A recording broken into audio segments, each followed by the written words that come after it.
वासुदेवाय। ओम नमो भगवते वासुदेवाय। ओम नमो भगवते वासुदेवाय। ओम नमो भगवते वासुदेवाय। सच्चिदानंद भगवान की गुरु ब्रह्मा गुरु विष्णु गुरुदेव महेश्वर गुरु साक्षात् परम ब्रह्म तस्मै श्री गुरुवे नमः। वंशीभूषितकरा नवनीतदा पीताम्बरा धरुणबिम्बफलाधरोष्ठा पूर्णेन्दुसुन्दरमुखाधरविन्द्रनेत्रा कृष्णात् परं किमपि तत्त्वमहं न जाने। नारायणं नमस्कृत्य नरं चैव नरोत्तमं देवीं सरस्वतीं व्यासं ततो जयमुदीरये।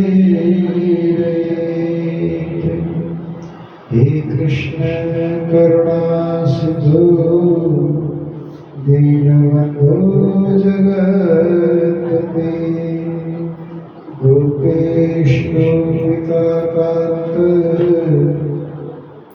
श्री राधाकान्त नमोस्तुते। तप्तकाञ्चन गौराङ्गी श्री राधे वृन्दावनेश्वरी वृषभानुसुते देवी प्रणमामि हरिप्रिये। वसुदेवसुतं देवं कंसचाणूरमर्दनं देवकी परमानन्दं श्रीकृष्णं वन्दे जगद्गुरुं। श्रीकृष्णं वन्दे जगद्गुरुं। श्रीकृष्णं वन्दे जगद्गुरुं। हरे कृष्ण कृष्ण कृष्ण हरे हरे हरे राम राम राम हरे हरे। वृंदावन बिहारी लाल की जय। भागवत भगवान की जय। व्यास महाराज की जय। हनुमान जी महाराज की जय। उपस्थित भक्त वृंद की जय। आज के कथा महोत्सव की जय। जय जय श्री राधे जय जय श्री राधे जय जय श्री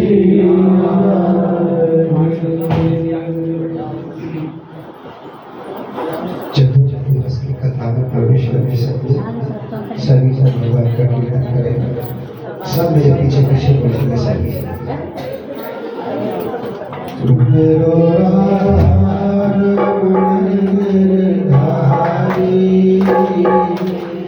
गिरधारी श्याम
शुरुआत हुई कुछ कहानी से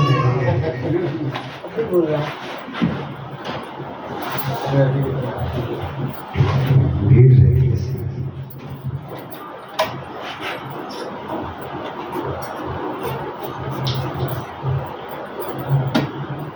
सोनकादिक ऋषियों को सूत जी बता रहे हैं कि एक सोनकादिक ऋषि हो। इसके बाद उद्धव जी की बहन विदुर जी से वृंदावन में हुई है। जब भगवान स्वधाम चले गए हैं, अर्जुन ने खबर दे दी अपने भाइयों को कि भगवान चले गए। सब बेहोश हो गए पांडव और स्वर्गारोहण कर लिया परीक्षित को राज देकर। राजा परीक्षित को अपना राजकाट सौंप गए और पांडव लोग स्वर्ग को चले गए, है ना। अब राज कौन कर रहे हैं? परीक्षित। ये कथा के बाद फिर सौनकाद ऋषियों को सूत जी बता रहे हैं, सूत जी जब भगवान जा रहे थे तो उद्धव को भगवान ने उपदेश किया था जाते समय। और उद्धव से ये बात, उद्धव ने ये प्रश्न किया था कि हे भगवान, आपके बिना, जैसे कल गोपाल प्रभु ने बात के संबोधन में बताया कल या परसों, कि यदि आप चले जाएंगे तो हम तो रह नहीं पाएंगे, तुम्हारे प्रेम में इतने आसक्त हो गए, हम कैसे जिएंगे। तो भगवान ने कहा कि मैं भागवत में प्रवेश कर रहा हूँ और तुम यहाँ से वृंदावन जाओ, है ना। वहाँ तुम्हें विदुर जी मिलेंगे, उनको मेरी जो शेष लीलाएं हैं उन सबको भी तुम उन्हें सुनाना और फिर उनको कहना कि वहाँ से विदुर जी मैत्रेय ऋषि के पास बद्रिकाश्रम में चले जाए और तुम वहीं रह जाना। तो उद्धव जी की भेंट विदुर जी से कहाँ हुई है? गोवर्धन में, जहाँ उद्धव कुंड है, जो परिक्रमा लगाते हैं छोटी परिक्रमा में, बाद में जो उद्धव कुंड पड़ता है कुसुम सरोवर से थोड़ा पहले, वहाँ की लता पताओं में के पास विदुर जी की भेंट हुई है उद्धव जी से और भगवान की सब लीला विदुर जी को बताई है। विदुर विष्णुमय हो गए। अब विदुर जी वहाँ से हटना नहीं चाह रहे क्योंकि कृष्ण की लीलाओं में आनंद ले रहे हैं। ठीक है, विदुर जी यहाँ कैसे आ गए? विदुर जी यहाँ ऐसे आ गए, सब एलिवेटर से चल रहा है बाकी सब। अच्छा, विदुर जी यहाँ कैसे आ गए? विदुर जी ऐसे आ गए कि जब युद्ध हो गया था तो विदुर जी लास्ट में चले गए थे, है ना, हस्तिनापुर को छोड़कर। तो ऐसे ही घूम रहे थे पूरी पृथ्वी पर। तो वो तीर्थ के लिए वृंदावन में आ गए थे इत्तेफाक से कि मैं भगवान की, मेरा भी अंत समय चल रहा है तो भगवान की लीला भूमि में चला गया। विदुर जी वृंदावन में थे, उद्धव जी को भगवान ने बैठा था, पूरी कथा सुनाई। फिर उद्धव जी तो लता पताओं में वृंदावन में वहीं विलीन हो गए। जब गोपियों का संदेश लेके उद्धव जी आए थे, भगवान का संदेश लेके गोपियों को, तो लौटते में उद्धव जी ने क्या मांगा गोपियों का प्रेम देखकर, है ना, कि मैं कुछ न बनूं तो वृंदावन की लता पताई बन जाऊं। आसाम रेण चरण रेण जुसाम हमश्याम वृंदावनम गुल्म लतौषधीरा। हे भगवान, यदि तुम मुझे ब्रजवासी नहीं बना सकते तो वृंदावन की लता पताई बना दी। तो भगवान ने उद्धव को ये आशीर्वाद दिया, उद्धव लता पताओं में प्रवेश करे। विदुर जी मैत्री जी के पास बद्रिकाश्रम में गए, वहाँ फिर और चर्चा उनमें हुई है, भगवान के लीलावतारों की और बात हुई है। विदुर जी ने मैत्रेय ऋषि से फिर सारी कथाएं सुनी। मैत्रेय ऋषि ने विदुर जी को बताया कि विराट शरीर क्या होता है। मैत्रेय ऋषि ने विदुर जी को यह बताया कि ब्रह्मा जी की उत्पत्ति कैसे हुई, भगवान के कैसे हुई, भगवान के नाभि कमल से ब्रह्मा, और फिर ब्रह्मा जी ने सारी सृष्टि का विस्तार किया। इस तरह की कथा 10 प्रकार की सृष्टियाँ जो हैं उनका वर्णन विदुर जी को मैत्रेय ऋषि ने बताया है। सृष्टि का विस्तार कैसे हुआ ये कथा भी मैत्रेय ऋषि ने विदुर जी को बताया। अब आगे शौनकादिक ऋषि बता रहे हैं कि भगवान के जो अवतारों की पूर्व में कथा हो चुकी है। दूसरे दिन अवतार बताए थे भगवान के, है ना, एक एक करके। तो उसमें 12 अवतार जो शुक्र क्षेत्र में हुआ उसकी विशद कथा भागवत में हुई। दिति का गर्भधारण की कथा हुई है। जय विजय के सनकादिक का श्राप और जय विजय का वैकुंठ से पतन की कथा हुई है। मतलब जय विजय कौन थे, हिरण्याक्ष और हिरण्याकश्यप, या रावण और कुंभकर्ण, या शिशुपाल और दंतवक्र। ये भगवान के पार्षद थे पहले वैकुंठ में। तो जो सनक सनंदन सनकादि 4 सनकादि ऋषि हैं ये निरंतर घूमते थे। इनके लिए कोई रोक टोक नहीं थी, क्योंकि उनकी आकांक्षा नहीं थी। भाई रोक टोक उसके लिए होती है जो सकाम व्यक्ति हो, तो कछु दुर्धान डाले हो या कछु कान बिगाड़े हो, कछु मांगे हो। ऐसा कोई भी व्यक्ति आपके घर में जो कभी आपसे किसी काम की नहीं कही हो, कभी कोई मदद न मांगी हो, उसकी आप खुली छूट कर देते हैं। भैया इसके लिए कभी कोई रोक टोक नहीं है, क्योंकि ये निस्वार्थ है। तो भगवान के धामों में सनकादि ऋषियों की खुली छूट है। तो जब वो वैकुंठ में जाने लगे तो भगवान के जो द्वारपाल थे जय विजय, उन्होंने उनको रोक दिया और उनका अपमान कर दिया कि नहीं आप नहीं जा सकते। तो उन्होंने उनको श्राप दिया, है ना। जब उनको श्राप दिया तो उसी श्राप के कारण जय विजय पहले हिरण्याक्ष और हिरण्याकश्यप बने, फिर दूसरे काल में रावण और कुंभकर्ण बने, फिर तीसरे कालखंड में भगवान के समय पर वो शिशुपाल और दंतवक्र बने। ये कथा भी आगे हुई है। हिरण्याक्ष के साथ वराह भगवान के युद्ध की कथा हुई है। कौन सी कथा, तो जब हिरण्याक्ष पृथ्वी को लेकर रसातल में चला गया तो भगवान ने वराह रूप धर के युद्ध किया। वराह रूप धर के भगवान पृथ्वी को बाहर लाए। ये भी सूत्र क्षेत्र में की घटना है। हमारा जो सौर है ये सौरों की कथा है कि भगवान जब लेकर निकले थे पृथ्वी को तो कौन सी जगह से निकले थे, कासगंज सौरों क्षेत्र से, और फिर भगवान ने हिरण्याक्ष का वध किया। ब्रह्मा जी की रची हुई अनेक प्रकार की सृष्टियों की कथा हुई है। करदम ऋषि की तपस्या और भगवान का वरदान। करदम ऋषि से देवहूति का विवाह हुआ। करदम ऋषि कैसे से कि तपस्या में ही लीन रहते थे, है ना। तो उनका विवाह देवहूति जी से करा दिया, लेकिन उन्हें ये नहीं पता कि मेरा विवाह हो गया है। फिर देवहूति जी ने उनको बताया कि मैं आपकी पत्नी हूँ, तपस्या से जाओ और हमें संतान भी करनी चाहिए। तो उन्होंने जो संतान की उनका नाम पड़ा कपिल देव, है ना। बोलो कपिल देव भगवान की जय। ये इन्होंने सांख्य का उपदेश किया। यही वो हैं जिनकी हम बात बता रहे थे कि अपनी माताओं को और 9 बहनों को इन्होंने शास्त्रार्थ किया और सारी कथाएं सुनाई। प्रकृति पुरुष के विशेष मोक्ष की प्राप्ति का वर्णन। अष्टांग योग की कथा, यम नियम आसन प्राणायाम धारणा ध्यान समाधि, ये सब क्या है, ऐसी कथा है ना। आगे मनुष्य को प्राप्त हुए जीवन की गति का वर्णन। बहुत सारे लोग मनुष्य तो बन जाते हैं, लेकिन किस प्रकार का कौन मनुष्य कैसे कब करता है उसकी गति का वर्णन होता है। देवहूति को तत्वज्ञान और मोक्ष पद की प्राप्ति हुई है कपिल भगवान के उपदेश के बाद। स्वयं मनु की कन्याओं के वंश का वर्णन भगवान शिव और दक्ष प्रजापति की कथा हुई है। कौन सी कथा हुई है? कि जब सती को पता लगा कि विमान से आकाश में बहुत सारे विमान जा रहे हैं, तो भगवान शंकर से पूछा कि इतने सारे विमान कहाँ जा रहे हैं? अब तो व्यवस्था है। उन्होंने कहा कि इतने सारे विमान कहाँ जा रहे हैं? तो शंकर जी ने बता दिया कि तुम्हारे पिताजी यज्ञ कर रहे हैं। तो सती ने कहा कि पिताजी यज्ञ कर रहे हैं?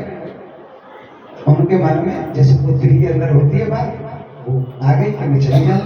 भगवान शंकर ने कहा कि तुम चली तो जाओगे, तो इन्विटेशन हम दोनों इनवाइट नहीं किए। तो सती जी ने दुराग्रह करे। कई बार ऐसा होता है, हमेशा ऐसा होता है कि यदि व्यक्ति को संपूर्ण ज्ञान न हो तो वो बहुत तर्क करता है ना। जब व्यक्ति को कुछ बात नहीं पता हो तो वो उछल नहीं रोके से रुकता हो। थोड़ा सा ज्ञान हो तो फिर बात बीच में टोक के बात करता है, चाहे सामने कोई हो। ये स्थिति तो तभी आती है शांत रहने की, जब पूर्ण ज्ञान हो जाता है कि काहे खान बोलना नहीं। जिनको नैका थोड़ा बहुत ज्ञान होता है वो तो रोके से नहीं रुकता। तो सती ने भगवान शंकर को ही उपदेश कर दिया कि अरे मित्र के यहाँ है ना, और पिता के यहाँ, इनके यहाँ कोई इन्विटेशन की आवश्यकता थोड़ी है। भगवान बोले कि देख लो फिर, अगर तुम्हें इतना ज्ञान बताइए इनके यहाँ नहीं है तो चले जाओ। वहां जाके सती जी ने देखा कि सबकी स्थान है यज्ञ में, लेकिन भगवान शंकर का कोई स्थान नहीं है।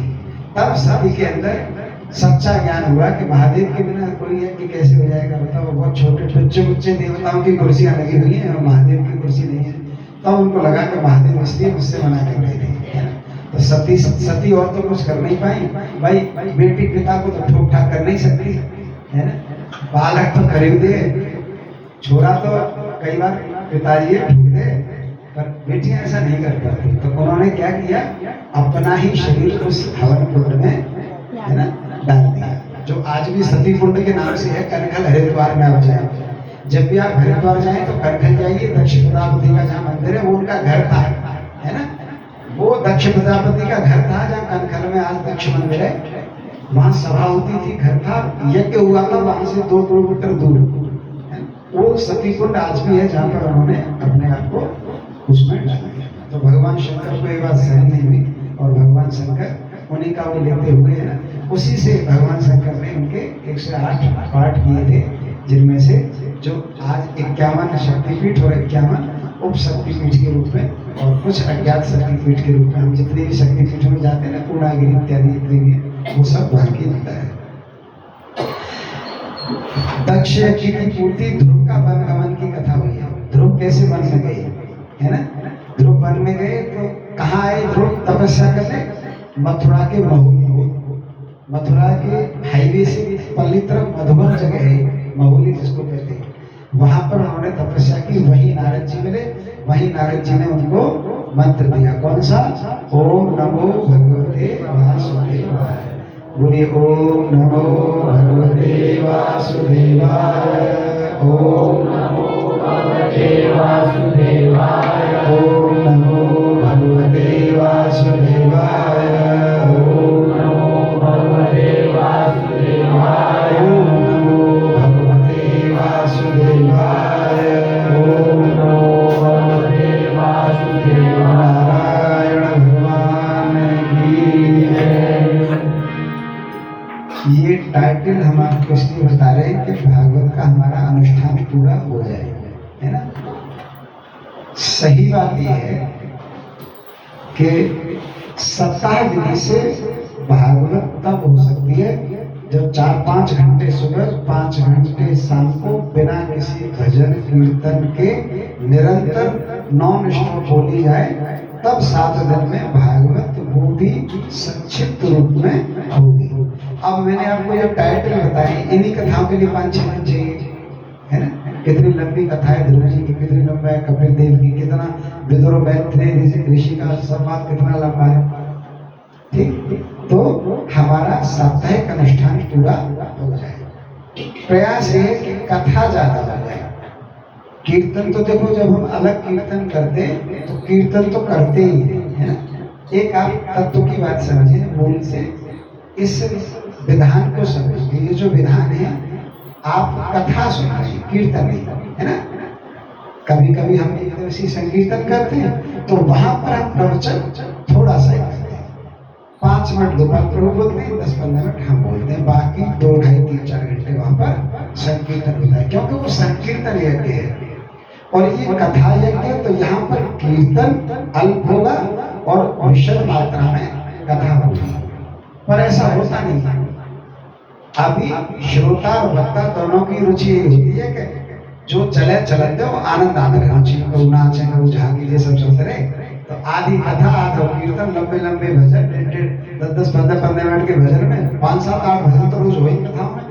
अब हिसाब लगाओ 10 मिनट के हिसाब से 8 भजन 80-90 मिनट तो उसमें चलेगी 4 घंटे की कथा में, है ना। पूजन कथा बहुत कम हो पाती है, तो इस विधि से ही कथा संभव है कि थोड़ी बहुत हो जाए। तो आप क्या श्रवण कर रहे हैं? भगवान की कथा। कीर्तन क्योंकि मूल है हर चीज का, बिना कीर्तन के न भगवान प्रसन्न होते हैं, न कथा मैया संतुष्ट होती है, इसलिए कीर्तन तो करना ही चाहिए, है ना। लेकिन जहाँ कथा की प्रधानता हो वहां कथा मैया को पुष्ट करने के योग्य कीर्तन करना चाहिए, बस कथा मैया पुष्ट हो जाए, है ना। तो आगे महाराज पृथु के 100 अश्वमेध के यज्ञों की कथा है। महाराज पृथु ने अपनी प्रजा को क्या उपदेश किया है, ये कथा है। महाराज पृथु को सनकादि ऋषियों ने, जिनको नारद को जिन्होंने उपदेश किया, उन्होंने क्या उपदेश किया है, ये कथा है। पुरंजरोपाख्यान की कथा है, ये अपने आप में एक विशिष्ट ग्रंथ है, उसकी पूरी कथा है। प्रचेताओं को श्री विष्णु भगवान का वरदान था, वो वाली कथा है। राजा प्रियव्रत की कथा है ना, प्रियव्रत चरित्र। राजा नाभि का चरित्र है। ऋषभ देव जी का राजा अष्टम की कथा है, जो अवधूत मंत्र जिन्होंने उपदेश दिया, है ना। जो जैन धर्म के तीर्थंकर हुए, जैन धर्म के प्रथम तीर्थंकर कौन है? ऋषभ देव जी। और अंतिम तीर्थंकर कौन है? महावीर जी।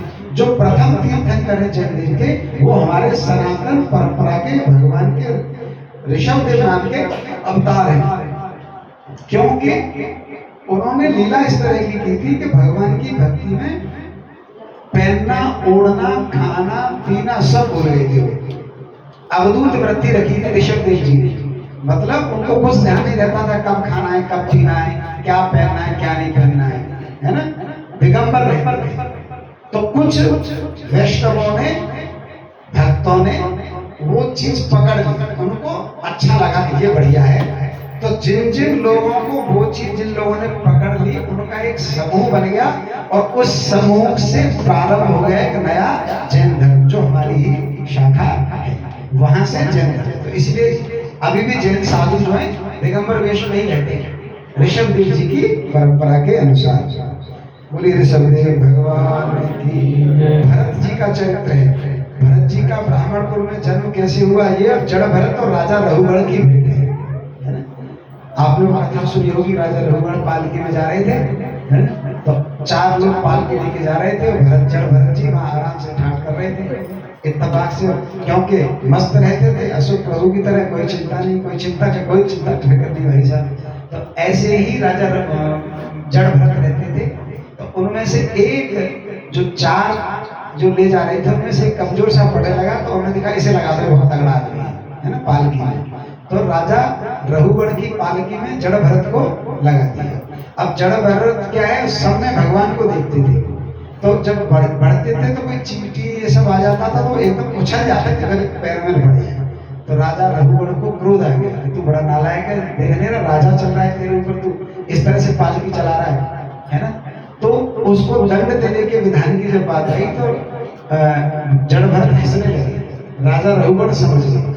तो अंत में जड़ भरत ने राजा रघुगण को ये उपदेश दिया एक सूत्र में कि आप ये बताओ, जब आपके दंड देने से, है ना, आपके इतने कष्ट से, ऐसा खराब करने से मेरे को ये दंड मिल सकता है, छोटी सी बात बिगाड़ने से, क्या कि मैं आपकी पालकी को बिगाड़ रहा हूँ, जब इस पालकी को बिगाड़ने से ये दंड मिल सकता है, तो राजन तुम तो जीवन बिगाड़ रहे हो, तुम्हें कितना दंड देगा नारायण।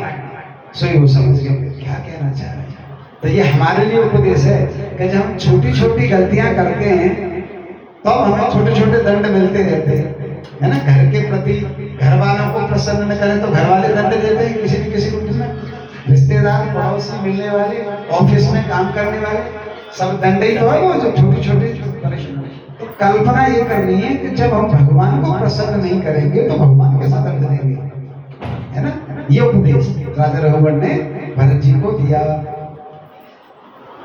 आगे गंगा जी का विवरण है, गंगा जी कैसे प्रकट हुई उनका वर्णन है, भिन्न भिन्न वर्षों का वर्णन, किम पुरुष और भारतवर्ष का वर्णन है, भारतवर्ष कैसे उत्पन्न हुआ, है ना। अन्य 6 द्वीपों जैसे जम्बी द्वीप में, हम कौन से द्वीप में रहते हैं, जम्बी द्वीप में, और वर्ष कौन सा है हमारा, भारतवर्ष, और वर्त कौन सा है, आर्यवर्त, है ना। आर्यवर्त भारतवर्ष जम्बू द्वीप, है ना। इस द्वीप ऐसे ही 6 द्वीप और हैं, उनका वर्णन है। सूर्य के रथ की और उसकी गति का वर्णन है, विभिन्न विभिन्न प्रकार के ग्रह उनकी स्थितियों का वर्णन है, राहु आदि की स्थिति, अतलाद नीचे लोगों का वर्णन, बहुत सारे लोग हैं, जैसे हम कौन से लोग पर हैं, भूलोक, ऐसे अन्य अन्य विभिन्न लोगों की स्थिति का वर्णन है, विभिन्न प्रकार के नरक, है ना, नरक होते हैं ना, शायद 27-28 प्रकार के होते हैं, ऐसे नरकों का वर्णन है। अजामिलोपाख्यान, अजामिल की कथा है, विष्णु दूतों द्वारा भागवत धर्म निरूपण और अजामिल का परमधाम गमन की कथा है, यम और यमदूतों की कथा है, दक्ष प्रजापति के 60 कन्याओं के वंश के विवरण की कथा है, वृतासुर की वीरवाणी और भगवत प्राप्ति, वृतासुर का वध कैसे हुआ, इंद्र पर ब्रह्म हत्या का आक्रमण कैसे हुआ, वृतासुर का क्या चरित्र था, चित्रकेतु, अंगिरा और नारद जी के आपस में उपदेश की कथा है, नारद और युधिष्ठिर जी का संवाद है, जय विजय की कथा है, वही जय विजय कौन से, जो भगवान के पार्षद है, हिरण्याक्ष का वध होने पर हिरण्यकश्यप द्वारा अपनी माता कुटुंबियों को समझाना, हिरण्याकश्यप की तपस्या और वर प्राप्ति, जब उसका भाई मार लिया भगवान ने तो हिरण्याकश्यप जो दूसरा भाई था उसने घोर तप, दो ही भाई तो थे, हिरण्याक्ष और हिरण्याकश्यप, जब हिरण्याक्ष को पृथ्वी रसातल में ले गया और भगवान ने वध कर दिया वराह रूप से, भगवान पृथ्वी को लेकर बाहर आ गए, तो जो दूसरा भाई है हिरण्याक्ष, उसने घोर तपस्या की और घोर तपस्या करके वही एक तरह से अजय ब्रह्म पद की प्राप्ति कर ली। कौन सी वाली, क्या मांगा भगवान से, न दिन में मरूं न रात में मरूं, न सुबह मरूं न शाम को मरूं, है ना, न बाहर मरूं न अंदर मरूं, न आदमी से मरूं न पशु से मरूं, और तुम्हारी सृष्टि के और तो और तुमने जो कुछ बनाया है उससे किसी से न मरूं, है ना। तो जब उसका घोर प्रहलाद के साथ अत्याचार बढ़ता गया, जब अंतिम चरम सीमा हो गई, तब प्रहलाद अपनी हट में लगे रहते थे कि नहीं पिताजी, आप जो कह रहे हो आपका भजन करना चाहिए, आप ही सर्वशक्तिमान हो, ऐसा नहीं है, सर्वशक्तिमान तो नारायण ही है जिनका मैं भजन करता हूँ। हे पिता महाराज, यदि आप भी अपना कल्याण चाहते हो तो जो घट घट में व्याप्त है, जो कण कण में व्याप्त नारायण है, उनकी शरण ग्रहण करिए। और हिरण्याकश्यप को क्रोध आया, हिरण्याक्ष को, उसने कहा अच्छा घट घट में तो जीवता यहाँ भी है कहाँ, सब जगह, मुझ में भी है कहाँ, और तुझ में भी है कहाँ, और इस हमारे राजमहल में भी कहाँ, इस खंबे में भी है कहाँ, तो अच्छा इस खंबे में, तो तेरे नारायण को सेट कर। तो हिरण्याक्ष गदा लेके कि अगर तेरा इस खंबे में भगवान है तो देख तेरे भगवान को मैं मार रहा हूँ, क्या कर लेगा तेरा भगवान। तो हिरण्याक्ष ने गदा से खंबे पर प्रहार किया और खंबे से नरसिंह रूप में भगवान प्रकट हो गए। नरसिंह भगवान की जय। कैसा रूप रहा, न आदमी रहे न पशु रहे, आधे पशु आधे आदमी, है ना। और कैसा वर्णन था कि आपकी सृष्टि में बनाए हुए न किसी काल से न किसी शस्त्र से मरो, न सुबह न शाम को मरो, न अंदर न बाहर मरो, ऐसी व्यवस्था। तो भगवान ने 1 सेकंड में नई व्यवस्था क्या कर दी, रूप तो क्या लिया भगवान ने, आधा आदमी का आधा पशु का, ठीक। वो प्रतिज्ञा भगवान ने अपने आशीर्वाद की, वचन की रक्षा रख ली। और भगवान ने कहा कि मैं अपनी बनाई हुई पृथ्वी पर तुझे नहीं रख रहा हूँ, तो तू मेरी गोदी में आएगा। भगवान ने गोदी में ले लिया है और उसने कहा तू कह रहा था ना बाहर है ना भीतर है, ना तुझे बाहर ना भीतर, तो मैंने तो देह ही पर रख लिया है, ठीक। और मेरे पैरों पर रखा हुआ है, ना मेरी जमीन पे ना मेरे आकाश में। और फिर भगवान दिखा रहे हैं कि देख अपने नाखूनों के बड़े बड़े भाग से तेरा वध कर रहा हूँ, अपनी बनाई हुई सृष्टि के किसी शस्त्र से वर्णन नहीं कर रहा हूँ। फिर हिरण्याक्ष बोला तब भी नहीं मार पाओगे, क्यों कि जो काल है, कालखंड है, वो तो तुम्हारा ही बनाया हुआ है। तो भगवान ने कहा नहीं नारायण, ये मैंने अधिक मास तेरे लिए अलग बना दिया, आज से इस खंड को ये मेरी प्रकृति में नहीं गिना जाएगा, तेरे लिए अलग से अधिक मास की उत्पत्ति करता हूँ। इसलिए भगवान ने अधिक मास बनाया। उसका महत्व इसलिए कि भगवान उसमें प्रकट हो गए थे अधिक मास में, है ना। ऐसा नहीं है कि हिरण्याक्ष का वध किया था अधिक मास में, इसलिए उसमें भजन पूजन ज्यादा करना चाहिए, क्योंकि भगवान उस मास में प्रकट हुए थे नरसिंह भगवान, इसलिए हमें अधिक मास में ज्यादा सत्कर्म करने चाहिए। बोलिए नरसिंह भगवान की। विभिन्न मनवंतरों का वर्णन है। गज और ग्राह का, गजेंद्र के उद्धार की कथा है। गजेंद्र मजबूत हाथी थे, उनका एक साम्राज्य था, ठाठ था, रानी थी, मैंने हथनी थी, बच्चे थे, ठाठ था, ताकतवर थे, तो पूरा साम्राज्य बना लिया था। एक दिन हाथ से पीड़ा करने, है ना, सरोवर में प्रवेश कर रहे हैं और सरोवर में आनंद कर रहे हैं हथनी के साथ और अन्य हथनियों के साथ, है ना। तो पैर पकड़ लिया ग्राह ने, और ग्राह जल का जीव है, अंदर ग्राह का रहता है जल में, उसमें शक्ति बढ़ती है। और हाथी कहाँ का जीव है? थल का जीव है, थलचर है, थलचर की शक्ति जल में कम होती है। तो हाथी ने पूरा ताकत लगाई, पैर नहीं छोड़ा पाई, और उनको क्या लगा कि मेरे शरीर की ताकत को कोई खींच रहा है। जब उनको लगा मेरा शरीर से शक्ति छीन हो रही है, तब वो साथ नहा रही थी, पत्नी वगैरह और सहेलियां बहनियां, उनसे सबसे कहा कि इतनी देर से सावन मलमल के सारे आनंद कर रही हो, अब मेरी जान पर बन रही हो, कोई मेरी शक्ति खींच रहा है, मुझे पकड़ो। सबने दम लगाया, लेकिन कोई निकाल नहीं पाया, ग्रह अंदर ही जा रहा है और शरीर की छीड़ होती जा रही है। फिर बालकों को पुकारा, सारे बालक लोग से आ गए, उन्होंने दम लगाया, नहीं छूटे तो सारे वापस आ गए। ग्रह ने कहा, गज ने कहा पत्नी से, संबंधियों से और बालकों से, कह रहे मेरी वजह से इतना ठाठ था, मैंने इतनी संपत्ति, इतना सब तुमको आनंद कराया, और मुझे विपत्ति में छोड़ के जा रहे हो, है ना। अरे मेरे को निकालो इसमें से। तो पत्नी ने और बालकों ने यही कह दिया कि अगर मान लो प्यारी कोई व्यवस्था है ही ना रही, तो प्यारी संग हमें थोड़ी नहीं मानते। यही उपदेश है कि पिताजी तुम तो अब निकल ना पा रहे, अब हमारा तो पूरा जीवन पड़ो है, कछु बालक मैंने बैठे होंगे, हमें ब्याह करना, सब काम करने, तुम तो बालकू वाले नहाए हुए आनंद ले दो, अब तय चक्कर में हम ना पड़े हुए हैं ना। तो सब जब छोड़ के जाने लगे, तब ग्रह को विरक्ति हुई और भगवान याद आए, जैसे द्रौपदी को याद आए। द्रौपदी को कब याद आए? जब सबने संग छोड़ दिया, पिता बहने, पतियों ने, ऐसे ऐसे पतियों ने साथ छोड़ दिया जो एक एक पति पूरी सृष्टि पर विजय प्राप्त कर ले। अर्जुन जानते हो कैसे थे? ये कहने में ये बात आती है प्रभु जी कि कर्ण होते तो कर्ण को नहीं जीत पाते, और भीष्म को ऐसे नहीं मारते तो भीष्म को नहीं जीत पाते, द्रोणाचार्य को ऐसे मारते तो द्रोणाचार्य को नहीं जीत पाते। परंतु मूलतः ये सत्य नहीं है। जिस अर्जुन के पास सृष्टि के सारे शस्त्र थे, सारे शस्त्र थे, ऐसा कोई शस्त्र नहीं था जो अर्जुन के पास नहीं था। और भगवान का कृपा पात्र सदाचारी व्यक्ति था, तो बताइए वो क्यों नहीं जीतता? कोई ऐसी चीज थोड़ी थी कि भीष्म पे या कर्ण पे कोई ज्यादा हथियार थे। अरे कर्ण पे कवच कुंडल था जिससे भेद नहीं सकते, तो अर्जुन पे भी तो इतने हथियार थे कि जिन्हें जिसे कोई परास्त नहीं कर सकता था, यानी जीतते अर्जुन ही। तो ऐसे अर्जुन भी जब द्रौपदी की रक्षा नहीं कर पाए, जो सारी सृष्टि को विजय प्राप्त कर सकते थे, तब श्रीहरि को द्रौपदी ने याद किया और तभी भगवान ने रक्षा की। भगवान भी देख रहे थे हैं कि भाई जब सबसे आसरा छोड़ देगी तभी मैं जाऊंगा, जब सबसे आसरा ले लेगी बात बन जाएगी तो बन जाने दो, है ना। अगर सबके आश्रय से भी बात बन जाती है तब भी बात तो भगवान की उससे बन रही है, क्योंकि जो और शक्तियां वो भी भगवान की शक्ति से काम करेगी। लेकिन मूलतः केवल भगवान से तो सारी शक्तियों का पहले परित्याग करना पड़ेगा। तो गजेंद्र ने जब देखा कोई नहीं संग तेरा, तब करुण पुकार से भगवान को पुकारा, भगवान की स्तुति की। भगवान की स्तुति में गजेंद्र ने ऐसी बात कही बड़ी विलक्षण कि जो सारी सृष्टि का पालन करते हैं, है ना, जिनसे सारी सृष्टि चल रही है, जो सबके दुखों का निवारण करते हैं, जो दीनों पर अकारण ही कृपा करते हैं, जो मांगने वालों को मांगने से ज्यादा देते हैं, है ना, जो किसी के कुकर्म न देखकर सत्कर्मों पर बड़ा प्रसन्न होते हैं, ऐसे भगवान आकर मेरी रक्षा करें।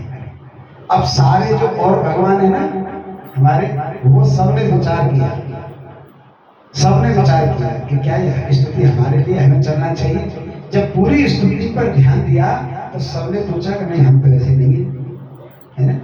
महादेव ने सोचा कि नहीं, हम तो त्रिनेत्र खोल देते, कोई बात हो जाती है तो महादेव त्रिनेत्र खोल देते हैं। ऐसे अन्य अन्य देवताओं ने सबने सोचा कि नहीं, ये स्तुति हमारी नहीं है। फिर स्तुति वस्तुतः किसकी थी? नारायण की। तो नारायण आए और गजेंद्र का उद्धार किया। उद्धार में एक वैचित्र क्या हुआ कि भगवान जब आए तो भगवान वहां देख के बड़े प्रसन्न हुए, ऐसे बोले अरे यहाँ तो दोनों का ही उद्धार करना पड़ेगा। कैसे? जब बोले कि गजेंद्र ने मुझे बुलाया है तो गजेंद्र हो गया मेरा भक्त, पूरी तरह से इसने सब छोड़ के मेरा सहारा लिया है, तो गजेंद्र हो गया मेरा परम भक्त। भगवान का सबसे बड़ा भक्त कौन है? जो सब कुछ त्याग कर केवल भगवान पर भरोसा करे। तो भगवान कहते हैं कि ये तो मेरा सबसे बड़ा भक्त है, क्योंकि सब कुछ छोड़कर मेरे आश्रय है। अब फिर वो देखते हैं कि इसके नीचे जो इसके चरण पकड़े हुए हैं, ये तो फिर और बड़ा भक्त हो गया, क्योंकि मेरे भक्त के चरण पकड़ रखे। हालांकि लीला दूसरी है, लेकिन भगवान को क्या देखा कि भक्त के चरण पकड़ रखे। इसलिए हमारी गौड़ी वैष्णव और इस्लाम में परंपरा में एक और नाम आता है, दास नहीं आता, दासा न दास आता है, कि जो दास है उनके दास। आप कौन हो? हम जो भगवान के दास हैं उनके हम दास हैं, भगवान के सीधे दास लायक हम नहीं। तो जो थोड़ा वैसे होते हैं स्वभाव से अति विनम्र, वो अपने अंदर यही भाव रखते हैं कि हम भैया भगवान के दास होने लायक तो हम नहीं है, पर जो भगवान के दास हैं उनके दास लायक हम हैं, है ना। गोपियां और वो भी तो यही भाव रखती थी भगवान से, है? या तो दासी बना के रख लो, नहीं दासी की दासियों के परिकर में रख लो भगवान, है ना। हे कृष्ण, या तो आप हमें अपने परिकर में रख लो, और परिकर में नहीं रखते तो आपकी जो दासियां हैं ना उनके दासों पर हमको रख दो, जो तुम्हारी दासियां उनकी सेवा हम कर देंगे, है ना। तो गजेंद्र ने जब स्तुति की तो भगवान प्रसन्न हुए। देखा तो पहले ग्राह का उद्धार किया कि इसने मेरे भक्त का चरण पकड़ रखा है। ग्राह और गज दोनों का भगवान ने उद्धार किया है। वामन भगवान की कथा है। वामन भगवान की क्या कथा है कि राजा बलि जब यज्ञ करने लगे तो देवता चक्कर में पड़ेंगे कि अब ऐसा यज्ञ हो रहा है कि हमारा स्वर्ग फिर चलेगा, कि भगवान कृपा करो। तो भगवान ने आश्वासन दिया, है ना। माता अदिति के गर्भ से प्रकट हुए छोटे से भगवान वामन, छोटे से भगवान बलि के द्वार पर पहुंच गए भिक्षाम दी, और उस समय बलि यज्ञ कर रहे थे और आवाज पहुंच गई बलि के कान तक भिक्षाम दी। तो यज्ञ कौन करा रहे थे? उनके गुरु शुक्राचार्य। उन्होंने राजा बलि को बोला कि बलि, यद्यपि ब्राह्मण भिक्षा मांग रहा है, लेकिन यदि तुम यज्ञ से हट जाओगे इस समय तो यज्ञ में विघ्न आ सकता है, क्योंकि बिल्कुल अंतिम आहुतियां चल रही हैं। जो यज्ञ कर रहे थे बलि, वो अंतिम आहुतियां थी, यदि वो पूरी हो जाती तो अजय हो जाती। तो बलि से कहा कि बस थोड़ी सी देर की बात है ना, थोड़ी देर और रुके रहो, खड़ा रहने दो, ब्राह्मण याचक को बाद में दे देंगे, थोड़ी देर और रुको। लेकिन बलि कहने का नहीं, ब्राह्मण को परीक्षा नहीं करवाऊंगा। बोले गोविंद भगवान की जय। लता बहन जी आगे खिसकाओ, धीरे धीरे धीरे। आप बताइए ना कैसे। यद्यपि हमारे सब भगवान के कीर्तन, भगवान के प्रवचन, भगवान की कथाओं में ज्यादातर वैष्णवों की संख्या रहती है, लेकिन यहाँ पर माताओं की ज्यादा है, यहाँ पर माताओं की ज्यादा है, ठीक है। तो ये बात पुष्ट हो रही है कि भक्ति मैया की कृपा हो रही है। बोलो भक्ति माता की जय। जब समझा रहे शुक्राचार्य जी तो बलि कह रहे हैं यज्ञ हो या न हो, मेरा जो संकल्प है कि ब्राह्मण को प्रतीक्षा में नहीं करवा पाऊंगा। और ये वहां से बलि यज्ञ से उठकर द्वार पर आ गए। तेरे द्वार खड़ा भगवान भगत भर दे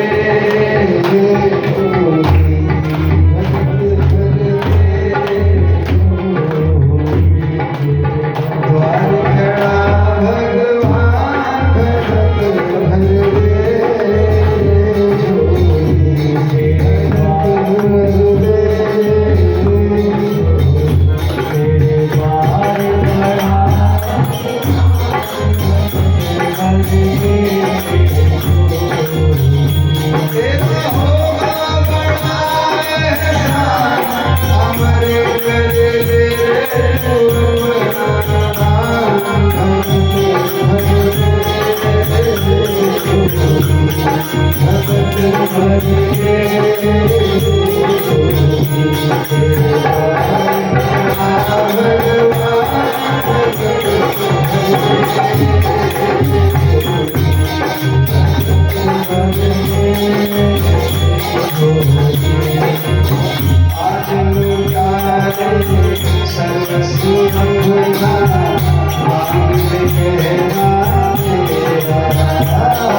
इस प्रकार अष्टम स्कंध तक की ये कथा भागवत की होगी।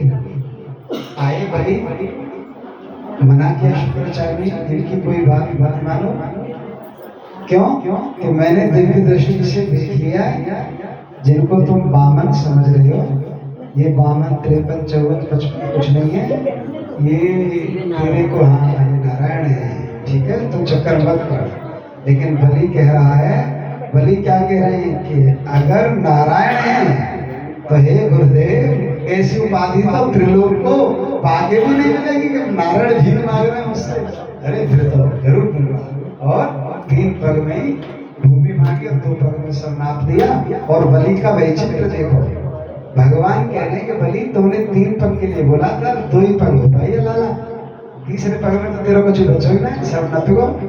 तो बलि कह रहा है कि नहीं भगवान, सब नहीं नपा है ना। जैसे मैं हूँ या कोई है, मैं हूँ, मेरे नाम एक मकान हो, एक कार हो, एक घड़ी हो, एक कुर्ते हो और कुछ हो, किताब विताब सब, और कोई मुझसे मेरी सारी चीज ले ले, ठीक, तो उसने वो चीज ही तो ली सारी, मैं नहीं लिया ना। तो बलि कह रहा है कि मेरा सब कुछ आपका हो गया नारायण, 2 पग में, अभी एक चीज बच रही है, क्या कि मैं बच रहा हूँ, इसलिए तीसरा पग मेरे ऊपर रख के मुझे लो। तो भगवान ने प्रसन्न और बोले तेरे बलिहार। तो भगवान ने बलि की जोड़ी पे बंधना स्वीकार किया, तेरे 21 पीढ़ी, 7 पीढ़ी तेरी, इधर की 21 पीढ़ियों का उद्धार मैं करूंगा। ये कथा होने के बाद अष्टम स्कंद की कथा विश्राम होती है। यहाँ पर भागवतम ग्रंथ श्लोक और अक्षर के हिसाब से आधी हो जाती है ना।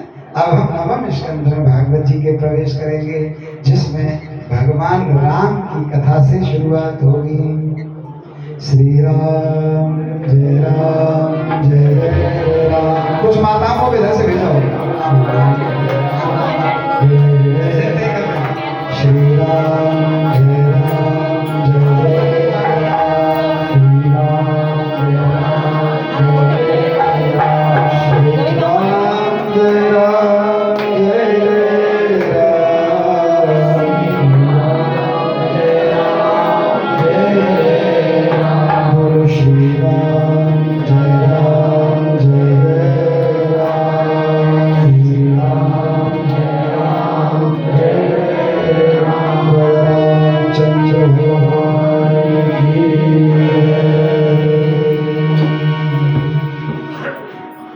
राजा परीक्षित को सुखदेव जी जो कथा सुना रहे हैं वो वाला प्रसंग चल रहा है, ठीक है। तो सुखदेव जी राजा परीक्षित से कह रहे हैं, खट्वांगाद दीर्घबाहुष रघुस्तस्मात् प्रथुश्रवा अजस्रसो महाराज तस्मात् दशरथोद्भवः तस्यापि भगवान् देश साक्षात् ब्रह्मयो हरिः अंशांसे चतुर्धा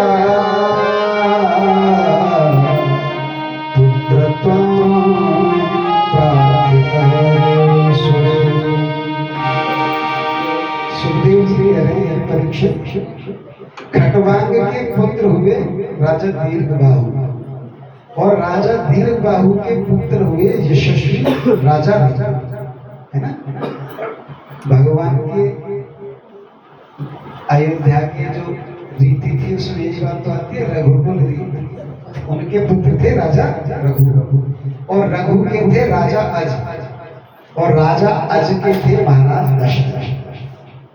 महाराज दशरथ हुए देवताओं की प्रार्थना से साक्षात परम ब्रह्म परमात्मा भगवान श्री हरि ही अपने अशांश से 4 रूप धारण करके राजा दशरथ के यहाँ पुत्र हुए। 4 रूप धारण करके, यानी राम लक्ष्मण भरत और शत्रुघ्न। जिन्होंने अग्रवाल परिवार वाली राम कथा सुनी थी तो वहां पर ये बात कही थी हमने कि भगवान के ही चारों 50% में कौन है? राम, ठीक है। और 25% में कौन है? भरत जी। और बचे हुए 25% में कौन है? लक्ष्मण जी और शत्रुघ्न जी। ऐसी शक्ति को लेकर भगवान 4 रूपों में प्रकट हुए। राम लक्ष्मण भरत शत्रुघ्न इति सज्ञान श्याम चरित्र राजेन्द्र श्रीस्तत्प्रदर्शिभिः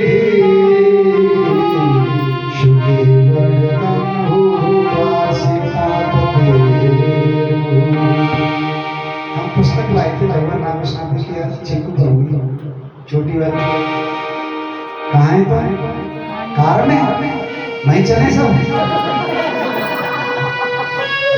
लाओ बढ़ जाएगी।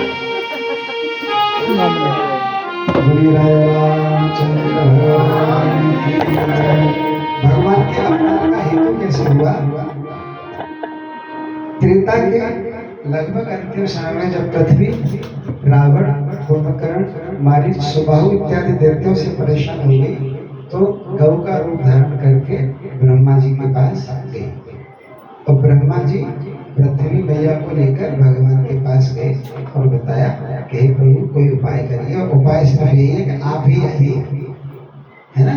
अन्य अन्य चीजों में भी आपने लोगों को वचन दे रखा है तो आपको अवतार तो लेना ही है। और अब हमें लग रहा है कि ये सही समय इसलिए कि मुझ पर इन दैत्यों का भार सहा नहीं जा रहा है।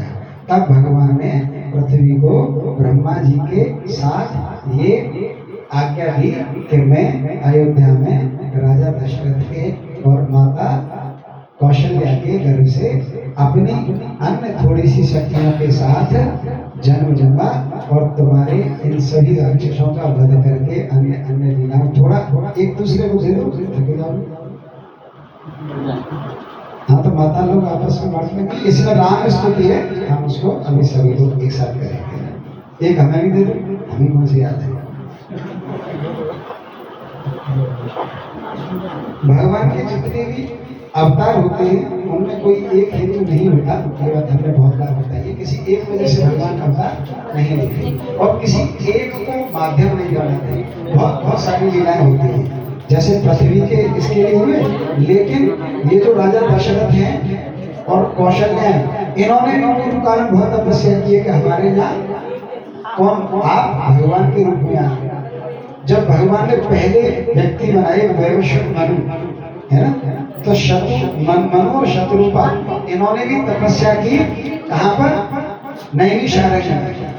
नैमिषारण्य आज भी वो तपोभूमि है जहाँ मनु और शत्रुपा ने तपस्या की थी कि भगवान हमारे घर प्रकट हो, हमारे, है ना, शत्रुपा ने कि मेरे गर्भ से प्रकट हो। ठीक है, ऐसा स्थान नैमिषारण्य में आज भी है।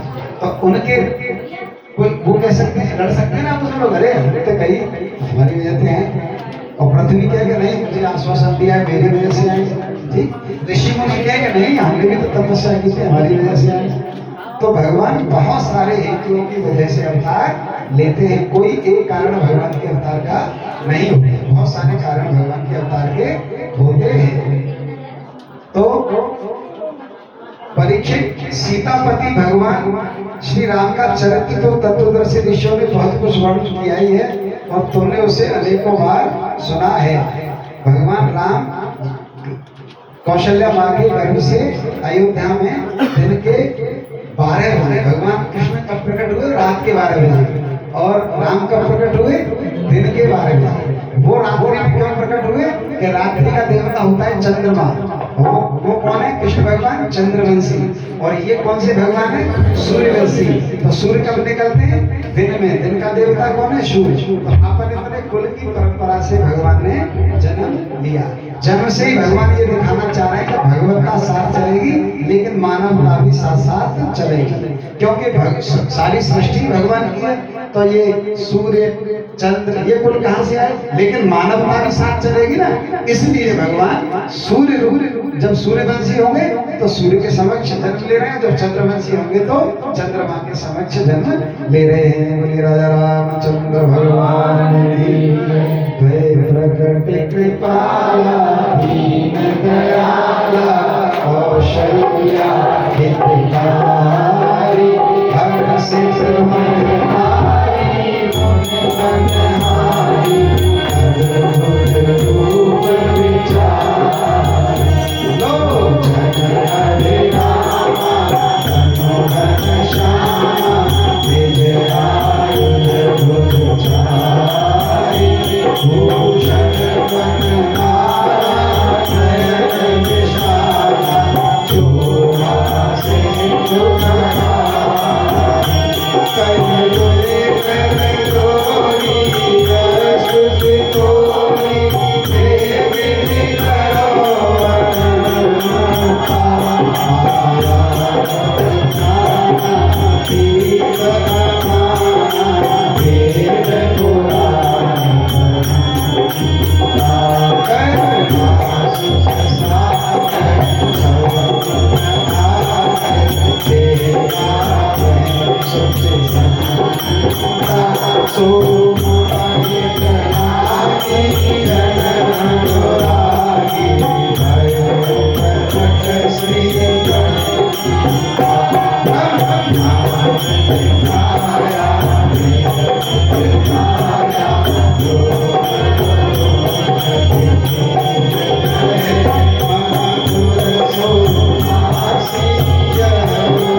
कछु कारण यहाँ नहीं भगवान के अवतार किया क्या विप्र सुर संत लीन मनुज अवतार निज इच्छा निर्मित माया रामचंद्र भगवान की विप्र ब्राह्मण देवों गाय और संतों की रक्षा के लिए अवतार लेते हैं और अपने को प्रसन्न करने के लिए भी अवतार लेते हैं। तो भगवान के ओरिजिन के कोई एक कॉज नहीं है, बहुत सारे ही भगवान के कारण होते हैं। क्योंकि भगवान अनंत हैं, इसलिए भगवान को पूरा जानने का प्रयास कभी करना नहीं चाहिए। क्यों? उससे क्या गड़बड़ होगी कि थोड़ा सा तो जीवन आधो खेलवे में, आधो काम धाम करवे में, कछु सोवे में, कछु व्यवहार में, थोड़ी तो बचता भगवान के नहीं। और उसमें यदि नहीं भगवान समझ में आए तो बेकार है ना, यारे पूरा समझे तो समझ। इसलिए एक लाइन संप्रदाय क्यों बनाए कि एक संप्रदाय की पगडंडी से चलोगे तो भगवान के मार्ग में पहुंच जाओगे। बोले रामचंद्र भगवान की। माता ने क्या स्तुति की कि तुम ऐसे बन के आए हो, भगवान कैसे प्रकट हुए, जैसे है वैसे ही चतुर्भुज रूप में। तो कौशल्या जी कहती है कि हमें तो कोई फायदा हुआ नहीं। क्यों? कि माँ का मन करता है बालक से दुलार करने का, एक मातृत्व जगह। तुम्हें देख के तो फूल चढ़ाने का मन कर रहा हूँ, तुम्हें देख के कहाँ ये दूध पिलाने का मन करेगा। तो मैया कह रहे हम तुमसे रिक्वेस्ट कर रहे हैं, जैसे बालक पैदा होता है वैसे करो। तो भगवान ने की जय शिशु लीला, अति प्रिय शीला, जो माँ को अच्छी लगी वैसे ही लीला करके भगवान छोटे से हो गए। और तुलसीदास जी क्या कह रहे हैं, भगवान शंकर कहलवा रहे हैं क्या, जो ये चरित्र गाते हैं, है ना, कौन सा वाला जो आप लोगों ने गाया, वो परम पद पाते हैं। लेकिन गाना समझते हैं क्या होता है? गाना वो होता है जो निकले, है ना, अंदर से, जो कह के कब पाया जाए बोल, वो गाना नहीं है। जिससे कह के अरे भैया कीर्तन करो, स्वतः ही उन्मुक्त होकर भगवान नाम निकले तो भगवान रीझते, स्वतः ही उन्मुक्त होकर नृत्य निकले तो भगवान रीझते, है ना। ऐसा नहीं कि कोई नाच रही हो तो पहले देख रहे हैं कि जीवाई जीवाई जीवाई स्टेप कर रही, पर ध्यान दे के सीख लो जी जीवाई, तब थाड़ी नहीं हो, फिर कोई बात कर रही है जैसे वो कर रही है। भगवान और कोई ध्यान नहीं, जैसे वो कर रही है वैसे कर रही है। बहुत भक्ति करते हैं, किसी नए संप्रदाय में जाएंगे तो दंडौत कर रहे हैं, है ना, तो देख रहे कौन कैसे कर रहा हो, तो पहले ऑब्जर्व करें ऐसे, तो अपन ही करते जाए और बाकी देखते जाए कि मैं सही कर रहा हूँ, मैं अच्छी कर रहा हूँ, है ना। ऐसे आरती करेंगे तो आरती घुमाएंगे या कुछ और है, ताली बजाएंगे, ताली में भी देखते हैं कि सही बज रही है, जाती मेरी सही बज रही है, ऐसे सही बज रही है, ठीक है नहीं। उन्मुक्तता भगवान की सच्ची भक्ति क्या है, वही वाली है कि कैसे लेट जाओ, ठाकुर जी सामने है ना, मन किया भगवान सामने जाके लेट प्रणाम कर दिया, अरे आपके सामने खड़े कैसे हो जाएंगे, पूरा शरीर आपका। ऐसी दंडवत करना ही सच्ची भक्ति है। तो यदि आपने स्तुति सचमुच में ऐसी गाई है कि भगवान प्रसन्न हो जाए, है ना, तो भगवान प्रसन्न हो जाएंगे। और यदि आपने ये प्रेयर ऐसे गाई है कि ये कागज मिलो आए हैं, खाली क्या करेंगे, जी गा रहा तो हम यहाँ बैठे बैठे का करेंगे, गा ही ले रहे हैं, ऐसे गाई है तो ये गीत ही है, कोई बात है नहीं।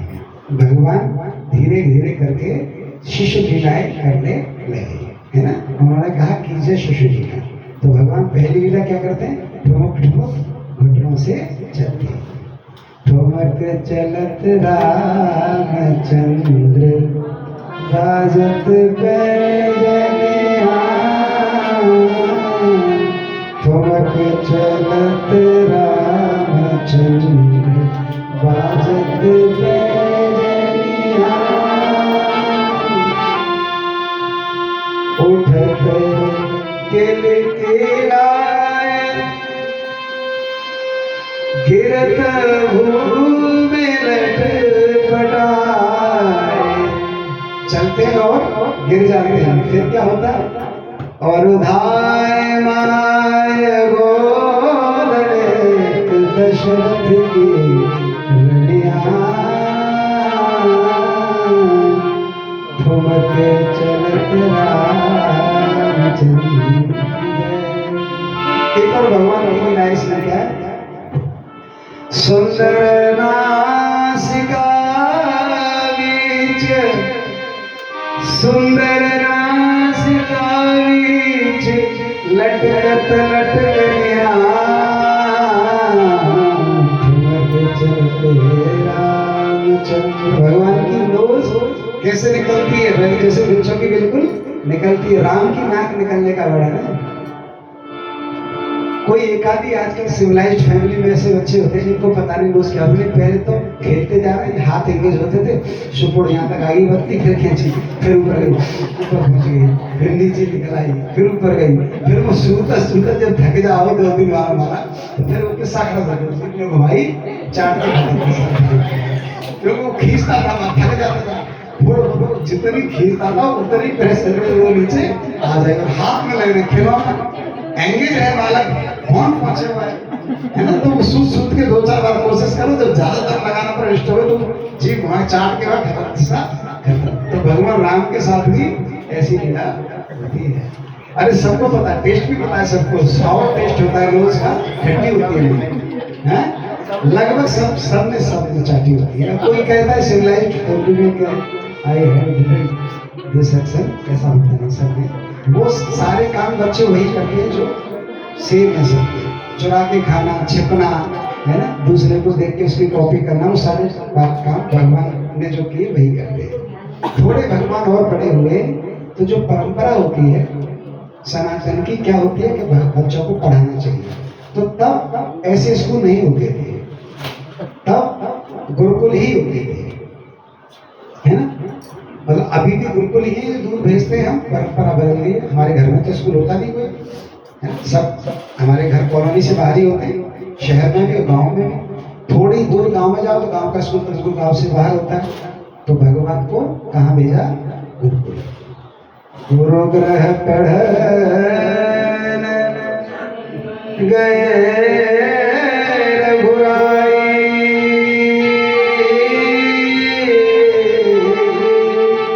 और का सब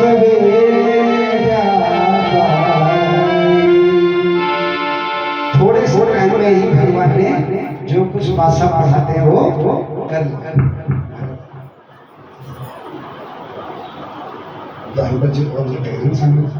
बोलिए राजा रामचंद्र भगवान की। पढ़ के सारे और क्या आदर्श स्थापित किया?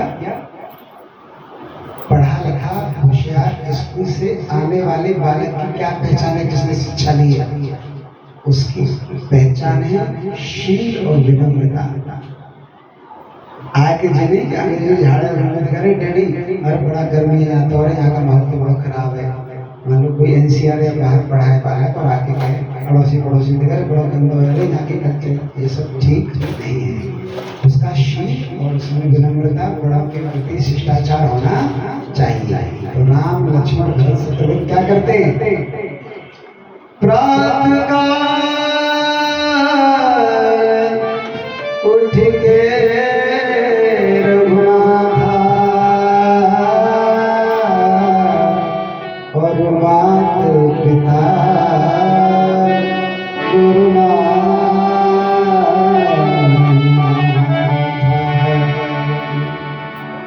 ये एजुकेटेड होने का फर्स्ट साइन है ना। यदि आप शिक्षित हैं और आप सम्मान करते हैं बड़ों का, प्रणाम करते हैं अपने बड़ों को, और कोई भी टीचर जिसने आपको बचपन में पढ़ाया हो, चाहे और आगे पढ़ाया हो, चाहे और आगे पढ़ाया हो, उसको देखते ही आप प्रणाम करते हैं तो आप सचमुच में पढ़े हैं। ऐसा नहीं कि जिन गुरुजी ने पहली और सेकंड क्लास में पढ़ाया था अब आप MBBS और BTech IIT करके आ गए तो अब वो गुरुजी तुम्हें ऐसे लगा रहे तुम आसान है। आपको उनको देखते ही उतर के मोटरसाइकिल से, कार रोक के, जैसे भी है चरण स्पर्श करके आप प्रणाम करते हैं तो ही आप रियली एजुकेटेड हैं, है ना। ऐसी शिक्षा भगवान ने पाई। दशरथ जी का यह ठाठ हो रहा है कि 4 संतानें कहा, एक भी नहीं थी, फिर एक साथ 4 हैं। और ऐसे बालक है ना, ऐसे बालक खेलते भी खूब है, प्यार भी खूब करते, समान 3 मैयाएं खिलाने के लिए।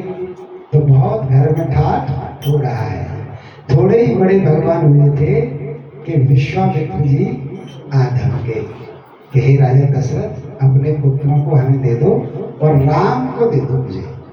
कि जैसे ही राम का नाम सुना दशरथ जी ने बेहोश होके निस्तेज हो गई। अरे कोटि कोटि जन्मों इतने समय के बाद मिले, इतना प्रेम ने सीखा ही था कि राम से प्रेम करना, और राम को दे दूं। उन्होंने मना कर दिया दशरथ जी ने, नहीं, प्राण ले लो, राम नहीं दूंगा।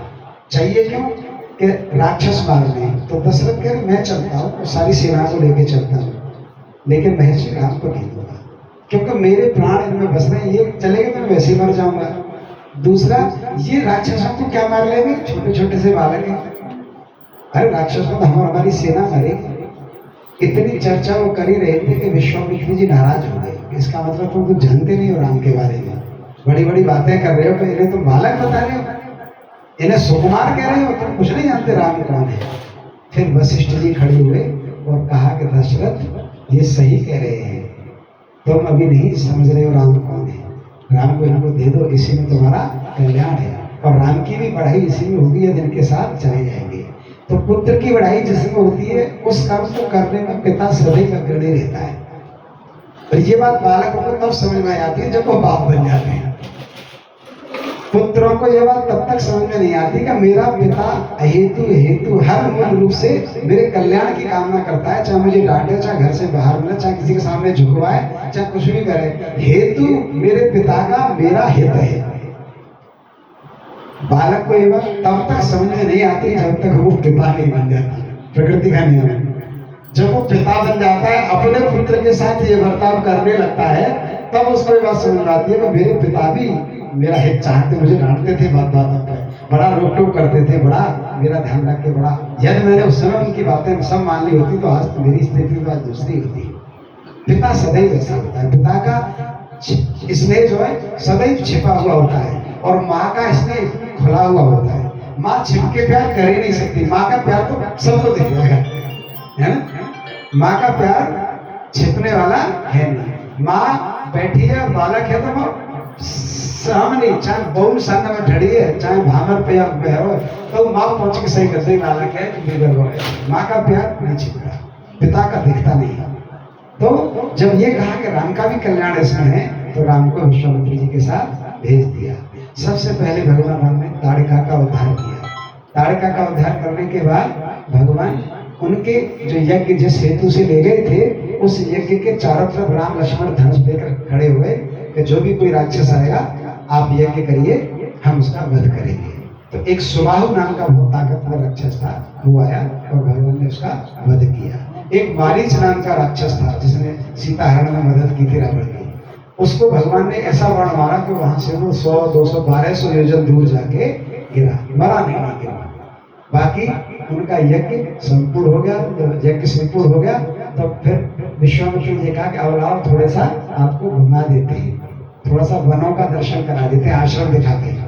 तो राम लक्ष्मण को विश्वामित्र जी ने वनों के सुंदर सुंदर आश्रमों का दर्शन कराया है। ऐसे दर्शन कराते जा रहे हैं तो आगे पड़ जाता है जनकपुर। जनकपुर पड़ जाता है तो प्रवेश करके पता लगता है कि जनकपुर में तो कोई उत्सव हो रहा है। क्या उत्सव हो रहा है? धनुष यज्ञ का एक कार्यक्रम हो रहा है, जिसमें ये नियम है कि जो इस धनुष को उठाकर प्रत्यंच चढ़ा देगा, सीता का वर्ण उसी से होगा। तो वहां पर भगवान राम का सीता जी का विवाह होके भगवान चारों भाइयों का विवाह लेके दशरथ जी बारात लेके और वापस अयोध्या आ गए। अयोध्या आने के बाद फिर ठाठ से नहीं रहे थे कि दशरथ जी ने एक दिन अपना मुख उसमें देखा शीशे में, तो देखा कि मेरा बाल कुछ सफेद हो रहे हैं। पूर्व काल में श्वेत केश का अर्थ होता था बुढ़ापा आ गया। अभी तो केरेटिन डिसीज होती है, अभी क्या है, अभी श्वेत बालों को अब बीमारी नहीं मानते हैं। जैसे अभी क्या हो गया, सफेद बाल और स्पेक्टिकल फुल बॉय, है ना, ये बहुत लिटरेटेड बॉय माने जाते हैं वर्तमान प्रेजेंट टाइम में, कि जिनके बाल सफेद हो जाएं और जिनके चश्मा लग जाए तो मानी बालक पढ़ने वाले हैं। पहले का मतलब होता था कि ये बूढ़ा हो गया, तो उस समय राजा दशरथ ने देखा कि अब मेरे वानप्रस्थ का समय हो गया है। राजा ने मीटिंग बुलाई, सभा बुलाई कि क्या अपना राज्य राम को दे दूं, क्योंकि राम से पूरे अयोध्यावासी बहुत प्रेम करते थे। सब खुश हुए कि हाँ दे दो। देवताओं को पता लगी कि राम को राज्य मिल गया, तो जो रावण इत्यादि वो कैसे मरेंगे भगवान, और भी तो भी जंगल में मेरे राक्षस रह गए, है ना। तो देवता ने सरस्वती माँ से प्रार्थना की। सरस्वती माँ ने बुद्धि फेरी, किनकी, कैकेयी की और मंथरा दोनों की फेर दी। ठीक, उन्होंने लीला रची और मैडम गोप भवन में जाके लेट गई। दशरथ जी सबसे ज्यादा प्यार कैकेयी से ही करते थे, क्योंकि सबसे बाद में आई थी वो। राजाओं में और मनुष्यों का एक बहुत क्रूर अवगुण होता है पुरुष जाति का। पुरुष जाति का ये क्रूर अवगुण है कि सुलक्षणा पत्नी उसे इतनी अच्छी नहीं लगती जितनी उसे रूपवान पत्नी अच्छी लगती है। ये बहुत कड़वा क्रूर गुण है मनुष्य का, पुरुष वर्ग का, है ना। यानी सुलक्षणा पत्नी से उसे इतना प्रेम नहीं होगा जितना उससे नवयुवती व्यक्ति से प्रेम होगा। और वो जानता है इस बात को कि यही मेरे काल, ये मुझे काल के गाल में ले जाएगी, जानते हुए भी उसकी आसक्ति नव यौवन में रहती है, सद्गुण में कम रहती है। तो यद्यपि कौशल्या मां सद्गुणों से संपन्न थी, फिर भी राजा दशरथ की आसक्ति कैकेयी में थी। और नहीं रखा गया, करे कैकेयी नाराज है मेरी। कल तो राजा राम मैंने रानी देखेंगे तो रानी लोट पीट है के कमरा में है। राजा बोले कहा है वो, कैकेयी बोली कुछ नहीं है, कुछ नहीं। वो पहले बताओ जो 2 बर्तन दिए थे उन्हें कब दोगे। राजा बोले कि यार जब बर्तन को टाइम ना चल रहा तो अभी जल्दी के साथ खत्म कर ले जाओ, हमें बहुत काम है। तो पहले से मांगा कि राजा राम को राज्य बना रहे हो ना, यहाँ का नहीं, उनको नहीं, भरत को बनाओ। तो भगवान दशरथ बोले ठीक है, इसमें तो कोई परेशानी है ही नहीं, दोनों मेरे ही बेटे, मैं दोनों को बराबर प्रेम करता हूँ और राम को मैं जानता हूँ, राम को कोई ऑब्जेक्शन नहीं होगा, ठीक है। दशरथ उतावले हो गए, वरदान इसने सही मांग लिया, कोई खास दिक्कत नहीं है, एक ही जगह दूसरा बेटा ही तो मांगा है। तो वो जल्दी जल्दी बोले कि रानी जल्दी आओ, दूसरा वरदान मैं तुम्हें दूं और मैं तैयारी करूं राज की, बस नाम ही तो बदलना है, राम की जगह भरत को बिठा दूंगा, काम तो सारे वही करने, तैयारी तो वही करनी है। तो रानी दूसरा जल्दी मांगो।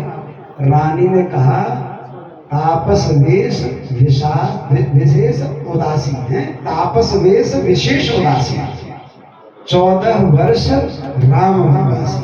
ओहो, दशरथ जी गिर पड़े और फिर ऐसे गिरे, सुन के बेहोश, कितना प्रेम करते थे भगवान से, कितना प्रेम करते थे। ऐसे गिरे, कैसे गिरे पता है, उठे ही प्राणांत हुआ, कई दिनों बाद उठ नहीं पाए राजा दशरथ, मना किया कि नहीं मानी, है ना। भगवान को पता लगा, भगवान आए आपस में रख के, भगवान वन को चल दिए। इधर भरत जी आए, भरत जी को पता लगा कि मेरे पीछे क्या हो गया, कहे दादा को वनवास होगा, हम राजा बनाए जा रहे हैं। माँ से बहुत नाराज हुए, माँ के लिए बहुत उल्टी सीधी बात भरत जी ने कही, कहनी नहीं चाहिए लेकिन कही। क्यों कही, भगवान के प्रेम में कही। यदि भगवान का कोई शुद्ध भक्त है, केवल भगवान को चाहता है, तो वो किसी से भी कुछ भी कह सकता है ना।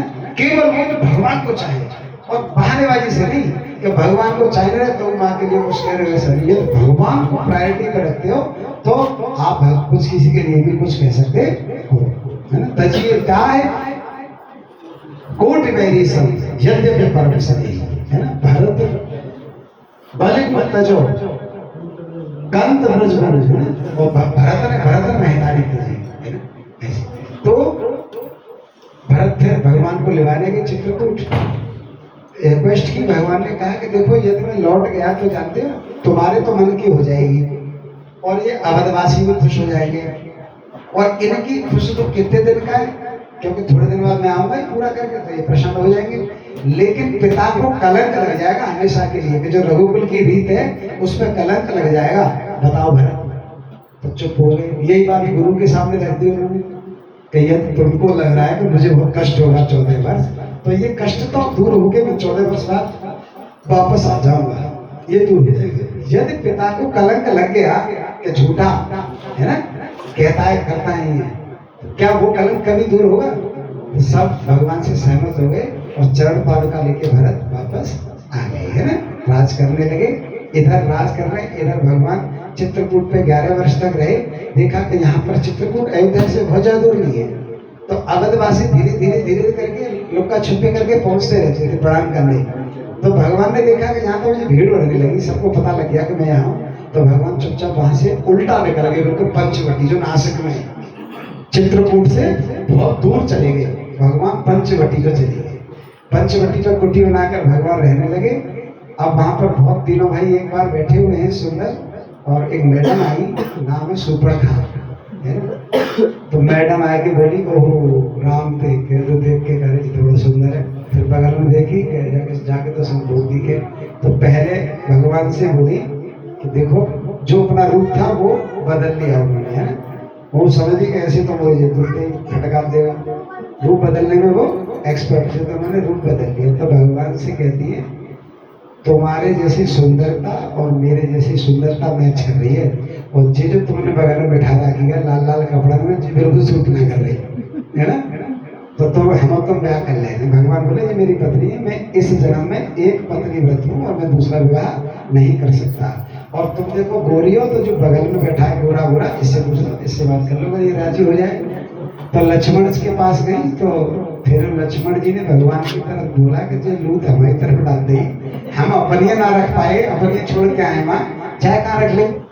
लक्ष्मण जी तो उर्मिला जी को ही छोड़ के आ गए थे, तो वो कह रहे हैं हम अपनी को छोड़ाए तो इसे हम कहाँ से रख लेंगे। तो भगवान की चालाकी समझ के कुछ लीला कराना चाहिए।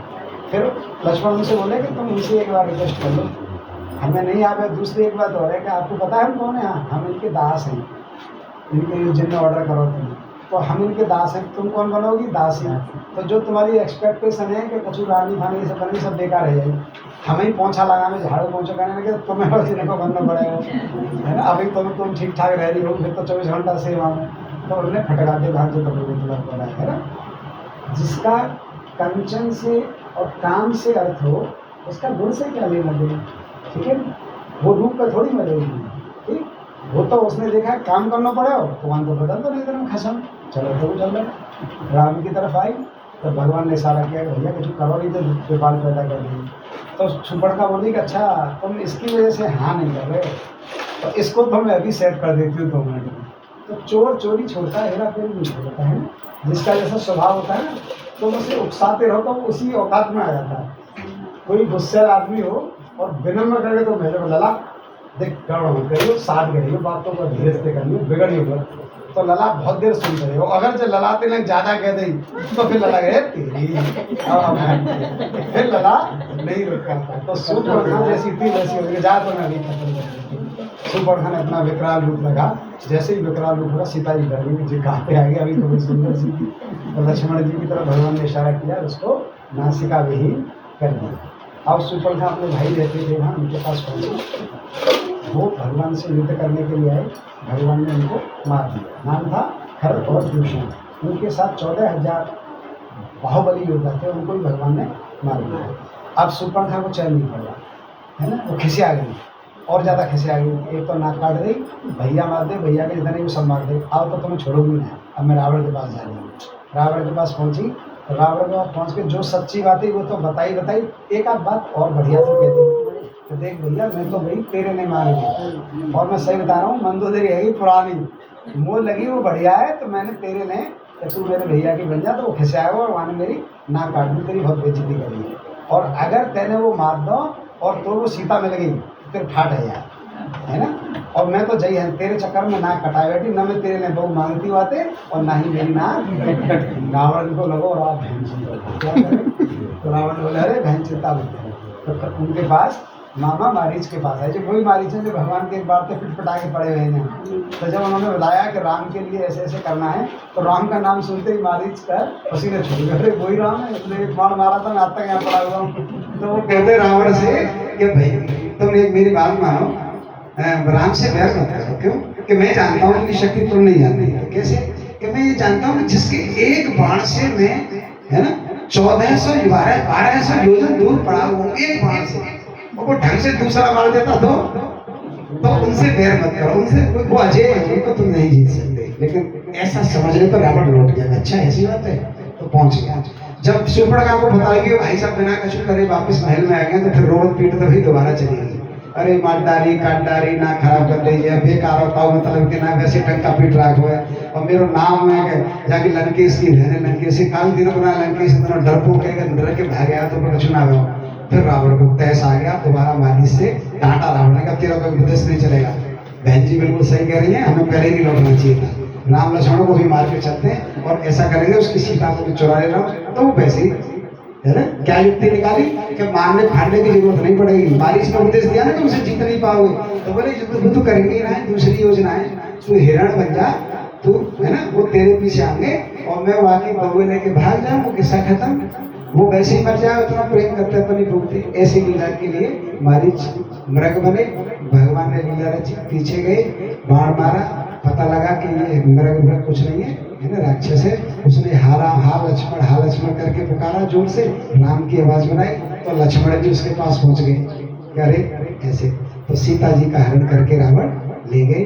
और कहाँ होके ले जा रहे हैं? किष्किंधा होते हुए, जहाँ पर हनुमान जी सुग्रीव इत्यादि थे, वहां से ले जाते हुए लंका पहुंच गए। भगवान खोज रहे हैं सीता जी को, और जब भगवान खोज रहे हैं सीता जी को, तो किनको वो हुआ? सती मैया को। वही सती मैया को वो हुआ। कह रहे कैसे भगवान है पत्नी के लिए ऐसे रो रहे हैं, कैसे भगवान खोज रहे, किससे पूछ रहे हैं? पेड़ों से, पक्षियों से। हे खगमृग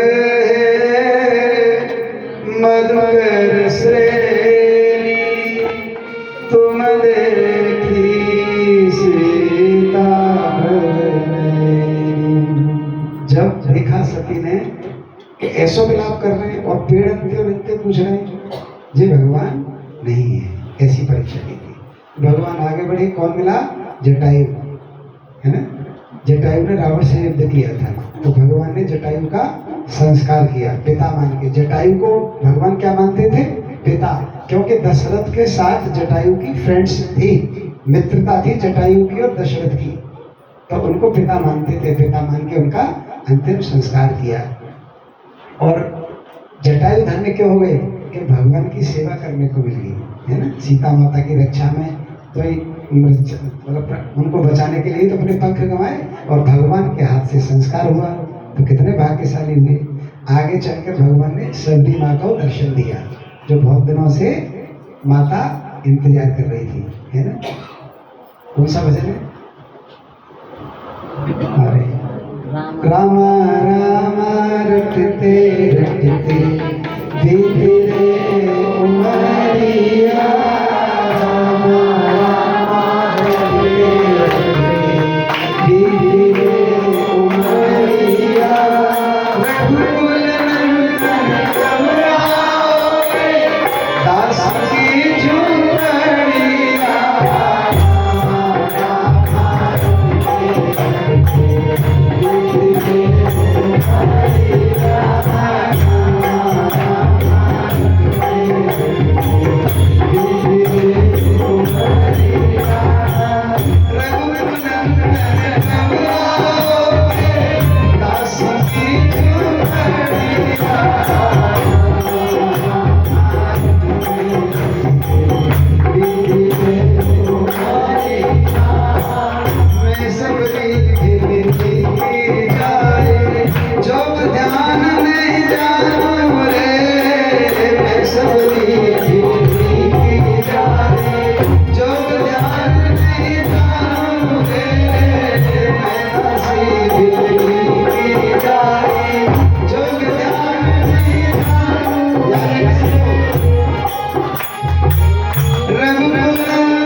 थोड़ा आगे जाओगे, है ना, किष्किंधा ऋषिमुख पर्वत पर, वहाँ सुग्रीव हैं, उनसे मित्रता करो, वो आपकी मदद करेंगे, ठीक है, वो आपकी हेल्प करेंगे।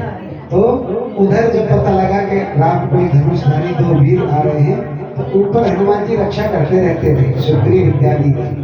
उन्होंने देखा कि बाली ने तो नहीं भेज दिया, तो हनुमान जी ब्राह्मण का वेश रख के भगवान से मिलने आए। कौतुक श्यामल गौर श्री राम, क्षत्रिय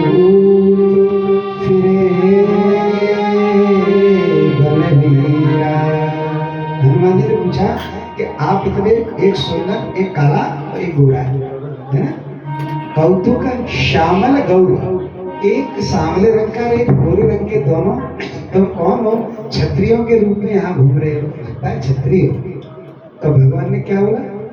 कौशलेश दशरथ के जाए और हम पितु वचन बनाए। हे ब्रह्मश्रेष्ठ, हम राजा दशरथ की संतान हैं और उनकी आज्ञा से ही वन में घूम रहे हैं। हनुमान जी ब्राह्मण वेश त्याग के हनुमान रूप में आ गए, भगवान को प्रणाम किया और सुग्रीव से मिलाया। सुग्रीव ने भी आपस में दोनों का क्या हो गया? विनिमय हो गया। सुग्रीव की भी बहू नहीं है ना। सुग्रीव की अर्धांगिनी कहाँ है? बाली ने छीन रखी है और भगवान की रावण के पास है। तो विनिमय हो गया कि तुम हमारी को ढूंढने में मदद करोगे, हम तुम्हारी निभाने में मदद करेंगे। तो भगवान कह रहे हैं पहले हम तुम्हारी में हेल्प करेंगे। उन्होंने बताया कि प्रभु एक साथ ताड़ है, मैंने सुना है उन वृक्षों को कोई एक बाण से मार दे और वही बाली को मार सकता है। तो भगवान ने वहीं से बाण चलाया और सातों वृक्ष गिरा दिए। बाली सुग्रीव को भरोसा हो गया कि आप मार सकते हैं। फिर भेज दिया कि जाओ युद्ध करो। तो युद्ध के लिए भेज दिए। अब बाली ने सुग्रीव को ठोक पीट करके वापस भेज दिया। भगवान के पास सुग्रीव वापस आए तो बोले प्रभु मना कर देते, नहीं मार पाओगे। अच्छे खासे का रह रहे थे, पिटाई करा दी। बाली ताकतवर थे ना, सुग्रीव को ठोक दिया। और भगवान बाण क्यों नहीं मार पाएंगे? एक जैसे लग रहे है ना। लेकिन भगवान उपदेश क्या दे रहे? चाह रहे थे, चाहते तो भगवान की नजर से कौन छिपेगा? कोई नहीं। लेकिन भगवान एक उपदेश दे रहे। तो सुग्रीव के गले में भगवान ने एक माला डाली। सुग्रीव ये माला पहन के तुम जाओ। तो उन्होंने कहा इस माला से क्या होगा? तो भगवान कह रहे हैं कि मेरे भक्त के गले में माला होती है। माला ये देख रहे हो, सब लोग पहना कर और इनको नहीं। ये सब जो नियमों के चक्कर में पड़ते हो वो बाद में सब अपने आप छूट जाएंगे। जो माला पहनने के नियम है ना, वो अपने आप फॉलो करने लगोगे बाद में। क्यों? कि इतनी तो सर्व समझ होते हैं। जब देखता ना कि जो पहन रखी है, थोड़े थोड़े दिन बाद सब प्याज लहसुन सब छूट जाए अपने आप ही। अभी खाते हो तो भी पहन लो, गले में तुलसी माला धारण करो। तो भगवान कह रहे हैं कि मेरी जो माला पहन लेता है तो वो मेरा हो जाता है। फिर हम उसे पहचान लेता हूँ, तू अब जा। फिर वापस उन्होंने भेजा तो एक ही बाण में बाली का वध कर दिया।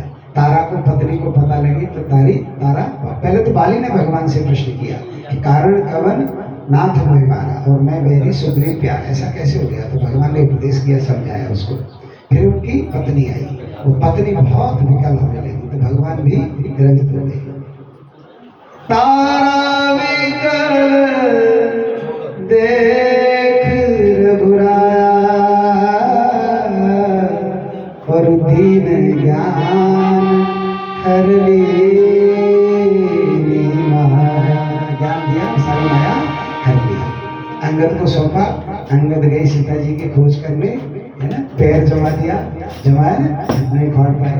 ऐसी मदद करते करते जब कोई बात नहीं बनी, अंत में युद्ध हुआ भगवान का रावण का। भगवान ने रावण को परास्त करके माता को वापस लिया और वापस लेके अवधपुरी आए। और अवधपुरी में भरत ने सत्कार किया, जो चरुपादका थी वो हटाई और भगवान को राज्यासन पर बिठाकर भगवान ने 11,000 वर्ष तक शासन किया है। बोलिए राजा रामचंद्र भगवान। छोटा सा सुंदर नाम राम सिया राम गोरू, छोटा सा सुंदर नाम राम सिया राम गोरू।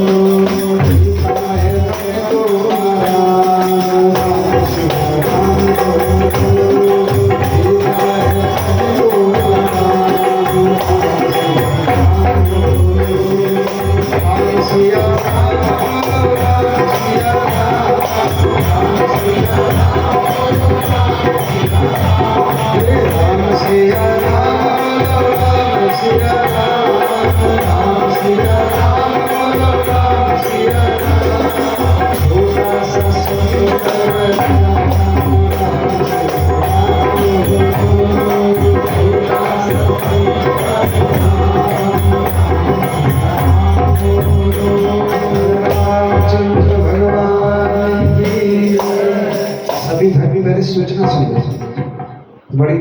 के लिख के लाना, इतने देर साथ हैं कि व्रत में नहीं जाए जो भूल जाएंगे। तो सूचना ये है कि एक तो सबको पता ही रहता है कि वैष्णव की बस जाती रहती है, तो इस संडे तो इस संडे तो कथई रह गया, एकादशी है, तो परसों एकादशी है। एकादशी को हमारी वृंदावन वाली यात्रा कथा की वजह से स्थगित रहेगी और 4 बजे से माताओं का कीर्तन है। हमारी प्रिय दीप्ति की टीम है, वो आ जाएगी और जो माताएं आ सकती हैं 4 से 5 है ना, जिनको ठीक लगे भगवान का कीर्तन करना है वो 4 बजे यहाँ आ जाएंगे। एक चालाकी की बात ये बता रहे हैं, तुम्हारे मन में जो आवे कि 4 बजे से 7:30 बजे तक, तो फिर ऐसा करो 4 से 5 रहे और चुपचाप ऐसे पीछे वाले दरवाजे निकाल के जो निकल जाओ, आपको ठीक लगे। तो 4 से 5 माताओं का संकीर्तन होगा, धूम संकीर्तन बढ़िया वाला, एकादशी के उपलक्ष्य में। ठीक, फिर कथा होगी, कथा 10-20 मिनट थोड़ी ज्यादा होगी, जिसमें संभवतः हम, क्योंकि एकादशी है और हमारा प्रिय एक व्याख्यान है उद्धव गोपी संवाद, पूरे दिन हम उसी की चर्चा करेंगे। ठीक है, बाद में हमारे परकर जी भक्त हैं, अब हम नाम नहीं बता रहे, वैसे हमारे मन में सुने जी कि हम उनको नाम लेके जी कह देंगे कि उन्हें मना करिए। जैसे बालक झूठ गई तो क्या पापा मना कर रहे हैं कि पापा घर पे ना आए, फोन पे होगी ऐसे कहते बालक कह देंगे, जो कहते फोन ना आए तो बालक ऐसे तो गए अंकल जी पापा मना कर रहे हैं कि पापा घर पे ना आए। तो हमने जो सोची कह रहे भक्त का नाम लेके के भक्त करा रहे हैं, एकादशी की प्रसादी सभी भक्तों को गरम गरम यही पूरी सेवा दे रहा है सकेगा, तो अपने के नाम लेके कह देंगे कि फलाने भक्त करा रहे हैं, पर कहो कि कई उम्र तुमने मना करना है, तो नाम देखते हैं। ठीक है, एकादशी। ठीक, अगले दिन तो प्रसादी है ही। अब लता बहन जी चाहेंगे कि एक और बार और को तो वो निकल जाए वृंदावन बिहारी लाल। अगले दिन फिर जो विश्राम दिवस है उसमें प्रसादी है ही, और उसमें क्योंकि ये कथा साप्ताहिक कथा है, तो आप सब लोग यहाँ पर व्यास भगवान का और भागवत भगवान का पूजन अंतिम दिवस कर लेंगे। ठीक है, कल भगवान की बाल लीला के साथ साथ गोवर्धन लीला हम करेंगे, तो चाहे गोपाल प्रभु महाराज जाने या कोई और थाली में या किसी में, या कहीं गौ माता हो पास, तो छोटे से गिरिराज जी बना के यहाँ रख लीजिएगा, है ना। और जिसको ठीक लगे 56 भोग लाइए, जिसको भी ठीक लगे, जैसे भी, है ना, जिसको भी जो ठीक लगे, समझ रहे हो ना, सारा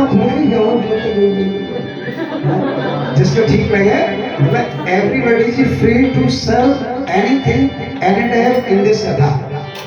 यद्यपि इस कथा के प्रधान सेवक, प्रधान मुख्य आयोजक परीक्षक के रूप में गोपाल दास प्रभु जी हैं, लेकिन क्योंकि संस्था के रूप में हम इसको कर रहे हैं, प्रभु जी ने कहा कि हम बस कर ले रहे हैं, हमारा ऐसा कोई वो नहीं है, जैसा आप चाहेंगे वैसे ही होगा, क्योंकि संस्था के हम तत्वाधान में कर रहे हैं। जो संस्था हमारी कृष्ण भक्ति क्लब, और वो संस्था कैसी है, वो संस्था ऐसी है जैसे प्रभुपाद जी का नियम था ना, आओ गाओ नाचो खाओ बजाओ, ऐसी ऐसा ही कृष्ण भक्ति क्लब है। इकट्ठा करो, व्यवस्था बनाओ और आयोजन करो, खाओ उड़ाओ खत्म करो जाओ, ऐसे कृष्ण भक्ति क्लब है ना। तो जोड़ लो आयोजन में जो कुछ व्यवस्था करनी है वहीं के वहीं वाको जितना इकट्ठा हो मलिया बैठ करके खत्म करके आगे के लिए कचू नहीं, आगे की फिर देखी जाए। तो जिसको जो सहयोग जैसा होगा आप लाइएगा, और अंतिम दिवस प्रसादी रहेगी। तो हाँ, यद्यपि गोपाल प्रभु करेंगे, लेकिन किसी के मन हो तो आप चीकू पंडित गोपाल प्रभु किसी को भी एकादशी ऐसी, हाँ, जिससे सभी खा लेंगे ना, मतलब व्रत वाली होगी जो सबके लिए होगी, वो व्रत की होगी, लेकिन वो उसको एनीबॉडी कैन ईट इस टाइप की होगी। अरे सारे लोग जो नवद्र के माताएं व्रत रहती है, बूढ़ी पौड़ी रहती है, जो नहीं रहते वो पहले खाते हैं, हमें वो, तो वो सबके लिए नहीं वही रहेगा, है ना। कितना मतलब माता चाहे यही बातें करो, कथा पता तो है ही, बताओ पूरी कैसी होगी, नमक राय बोलो और बैठ के खा लिया फसल होगी, कैसे थोड़ी सी बताओ व्याख्यान दे तो दम पड़े आगे। बोलिए अन्नपूर्णा मैया की, हरे कृष्ण हरे कृष्ण कृष्ण कृष्ण हरे हरे, हरे राम राम राम हरे हरे। भागवत भगवान की यही सुनना है। रुक्मिणी मंगल भी होगा एकादशी वाले दिन ही, है। और उद्धव गोपी संवाद, और कल 56 भगवान की बाल लीलाएं और 56 भोग का दर्शन और गोवर्धन पूजा करेंगे। प्रसादी दोनों देंगे। एकादशी वाले दशम में वो अलग से कराएंगे, जो गरम गरम एक तो मिलेंगे नेक्स्ट डे। और संडे है क्योंकि तो वो चालाकी न करें तो बहुत अच्छा है कि लंबे समय तक रह जाए, यानी 4 बजे कीर्तन में उपस्थित हो जाए माताएं। माताओं का मतलब माताओं का ये हो, प्रभु जी नहीं होंगे, पंकज भैया नहीं होगा, कोई नहीं होगा, ढोलक वाला भैया भी नहीं होगा, माता ही ढोलक बजाएंगी, माता ही कीर्तन करेंगी। उसमें 1 घंटे 4 से 5, 4 का मतलब 4। ये तो आपको चौथे दिन दिख गया होगा कि हमने 5 बोला तो 5 बजे मंगलाचरण कर देते हैं, है ना। 5 का मतलब 5, तो 4 का मतलब 4 पर शुरू होगा, ठीक है। नहीं, जिनको ठीक लगे, अब वो तो माताओं को कीर्तन है, जिसको श्रवण करना है, माताओं के साथ सहयोग करना है, वो कोई भी आ सकता है। जैसे आपका तो सहयोग रहता ही है, हारमोनियम के लिए आप आ जाइए। घर पे तो अपने 3 दिन रास पंचा कहेंगे, 3 दिन आपके सारी माताएं कर पाई शायद, तो बड़ी कृपा है आपकी। और मैं तो आपकी चरण वंदना कर रहा हूँ कि आप मेरे पास बैठ के ऐसा हारमोनियम बजा रहे हैं, ऐसा लगता है जैसे कोई कथावाचक कथा कर रहा है, लगी ना कोई डॉक्टर कथा कर रहा है। वो जो पीछे बजा रहे हो ऐसा लग रहा है कोई बजाने वाला ही सपोर्ट कर रहा है ना। और इतने उत्तम गायक होते हुए भी तुम्हारी भी आकांक्षा नहीं रहती है मैं बजाऊं होने का लगाऊंगा, है ना। इतना श्रेष्ठ गायक होते हुए भी तो आपके श्री चरणों में बार बार प्रणाम है, ठीक है। दूसरा जो 4th संडे है उसको वृंदावन जो लोग जाएंगे वो संजय भैया से कांटेक्ट कर लेंगे, और हम लोग पूर्णागिरी जाएंगे 25 के, है 28 कर दिया है। अच्छा, संडे की जगह 28 कर दिया है, हाँ ठीक है। तो वो जो 4th संडे का डिपार्चर था मंगल को पोस्टपोन हो गया, ठीक है। और हम लोग 25 को पूर्णागिरी जाएंगे, जीतू भाई जिंदाबाद से संपर्क करेंगे पूर्णागिरी जाने के लिए, है ना। जो अभी शक्तिपीठों की चर्चा हुई उसमें से नाभि, जहाँ नाभि गिरी थी, है ना, भगवान में जहाँ शक्ति की नाभि गिरी थी वो स्थान है पूर्णागिरी, उसको सिद्धपीठ है पूर्णागिरी। बोलो पूर्णागिरी भैया। अब 2 मिनट में हम भगवान का जन्म करते हैं, ठाकुर जी का, है ना। जब द्वापर युग आ गया, सुखदेव जी को, परीक्षित को सुखदेव जी कथा सुना रहे थे, राजा परीक्षित। द्वापर काल के अंत में फिर यही लीला हुई कि पृथ्वी गौ का रूप धारण करके ब्रह्मा जी के पास पहुंची। तो ब्रह्मा जी फिर उनको लेकर भागवत में वर्णन है, किसको संग ले गए, पृथ्वी को, महादेव को, शंकर जी को भी संग ले गए ब्रह्मा जी। क्षीर सागर के तट पर भगवान के पास कि प्रभु पृथ्वी भाई आगे कुछ कह रही है क्या, उस पर भाव नहीं सहा जा, कंस इत्यादि राक्षसों का आप अवतार दिया। तो भगवान ने उनको इशारा कर दिया कि ठीक है, मैं और अपने जितने भी देवता थे उनको बोल दिया कि आप सब लोग भी आंशिक रूप से मेरे साथ लीला करने के अवतार के रूप में, कोई ब्रजवासी बनना, कोई कुछ बनना, कोई कुछ बनना, कोई यदुवंश में जन्म लेना, सब लोग भूमंडल पर चलो, है ना। तो ऐसे अवतार का प्रयोजन बन गया। श्रवण करें से सुखदेव जी कह रहे हैं, अतः सर्वगुणोपेत काल परम शोभन, यहेर्वाजन जन्मर्छ सांतर्छ गृहकारकम् दिशः प्रसेदुर्गणम् निर्मलो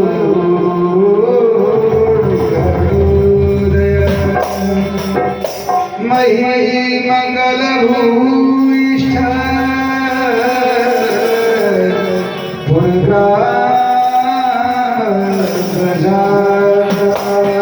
सुखदेव जी कह रहे हैं, राजा परीक्षित, जब समस्त शुभ गुणों से युक्त बहुत सुहावना अवसर आया, तब रोहिणी नक्षत्र था, आकाश के सभी ग्रह और तारे शांत और सौम्य हो रहे थे, दिशाएं स्वच्छ और प्रसन्न थी, निर्मल आकाश में तारे जगमगा रहे थे, पृथ्वी के बड़े बड़े नगर, छोटे छोटे गांव और समस्त बस्तियां और हीरे आदि की खानें मंगलमय हो रही थी, नदियों का जल निर्मल हो गया था, रात्रि के समय भी सरोवर में कमल खिल रहे थे, वन में वृक्षों की पंक्तियां रंग बिरंगे पुष्पों के गुच्छों से लद गई थी, कहीं पक्षी चहक रहे थे तो कहीं भौरे गुनगुना रहे थे। उस समय परम पवित्र और शीतल मंद सुगंध वायु को अपने स्पर्श से लोगों को सुखदान प्रदान करती हुई बह रही थी। ब्राह्मणों के अग्निहोत्र कभी न बुझने वाली अग्नि जो कंस के अत्याचार से बुझ गई थी, वो दोबारा प्रकट हो गई। ऐसे में भगवान श्री कृष्ण ने कंस के कारागार में जन्म लिया। कृष्ण मथुरा में धरा पर आ गए। Krishna Mathura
Thank you.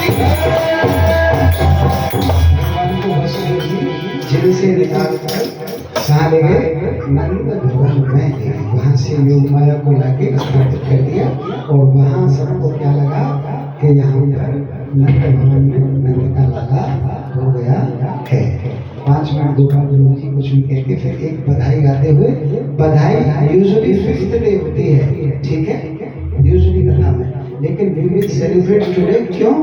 क्योंकि मेरे हिसाब से आपको कैसी लग रही है पता नहीं, but I am very satisfied to please this कथा।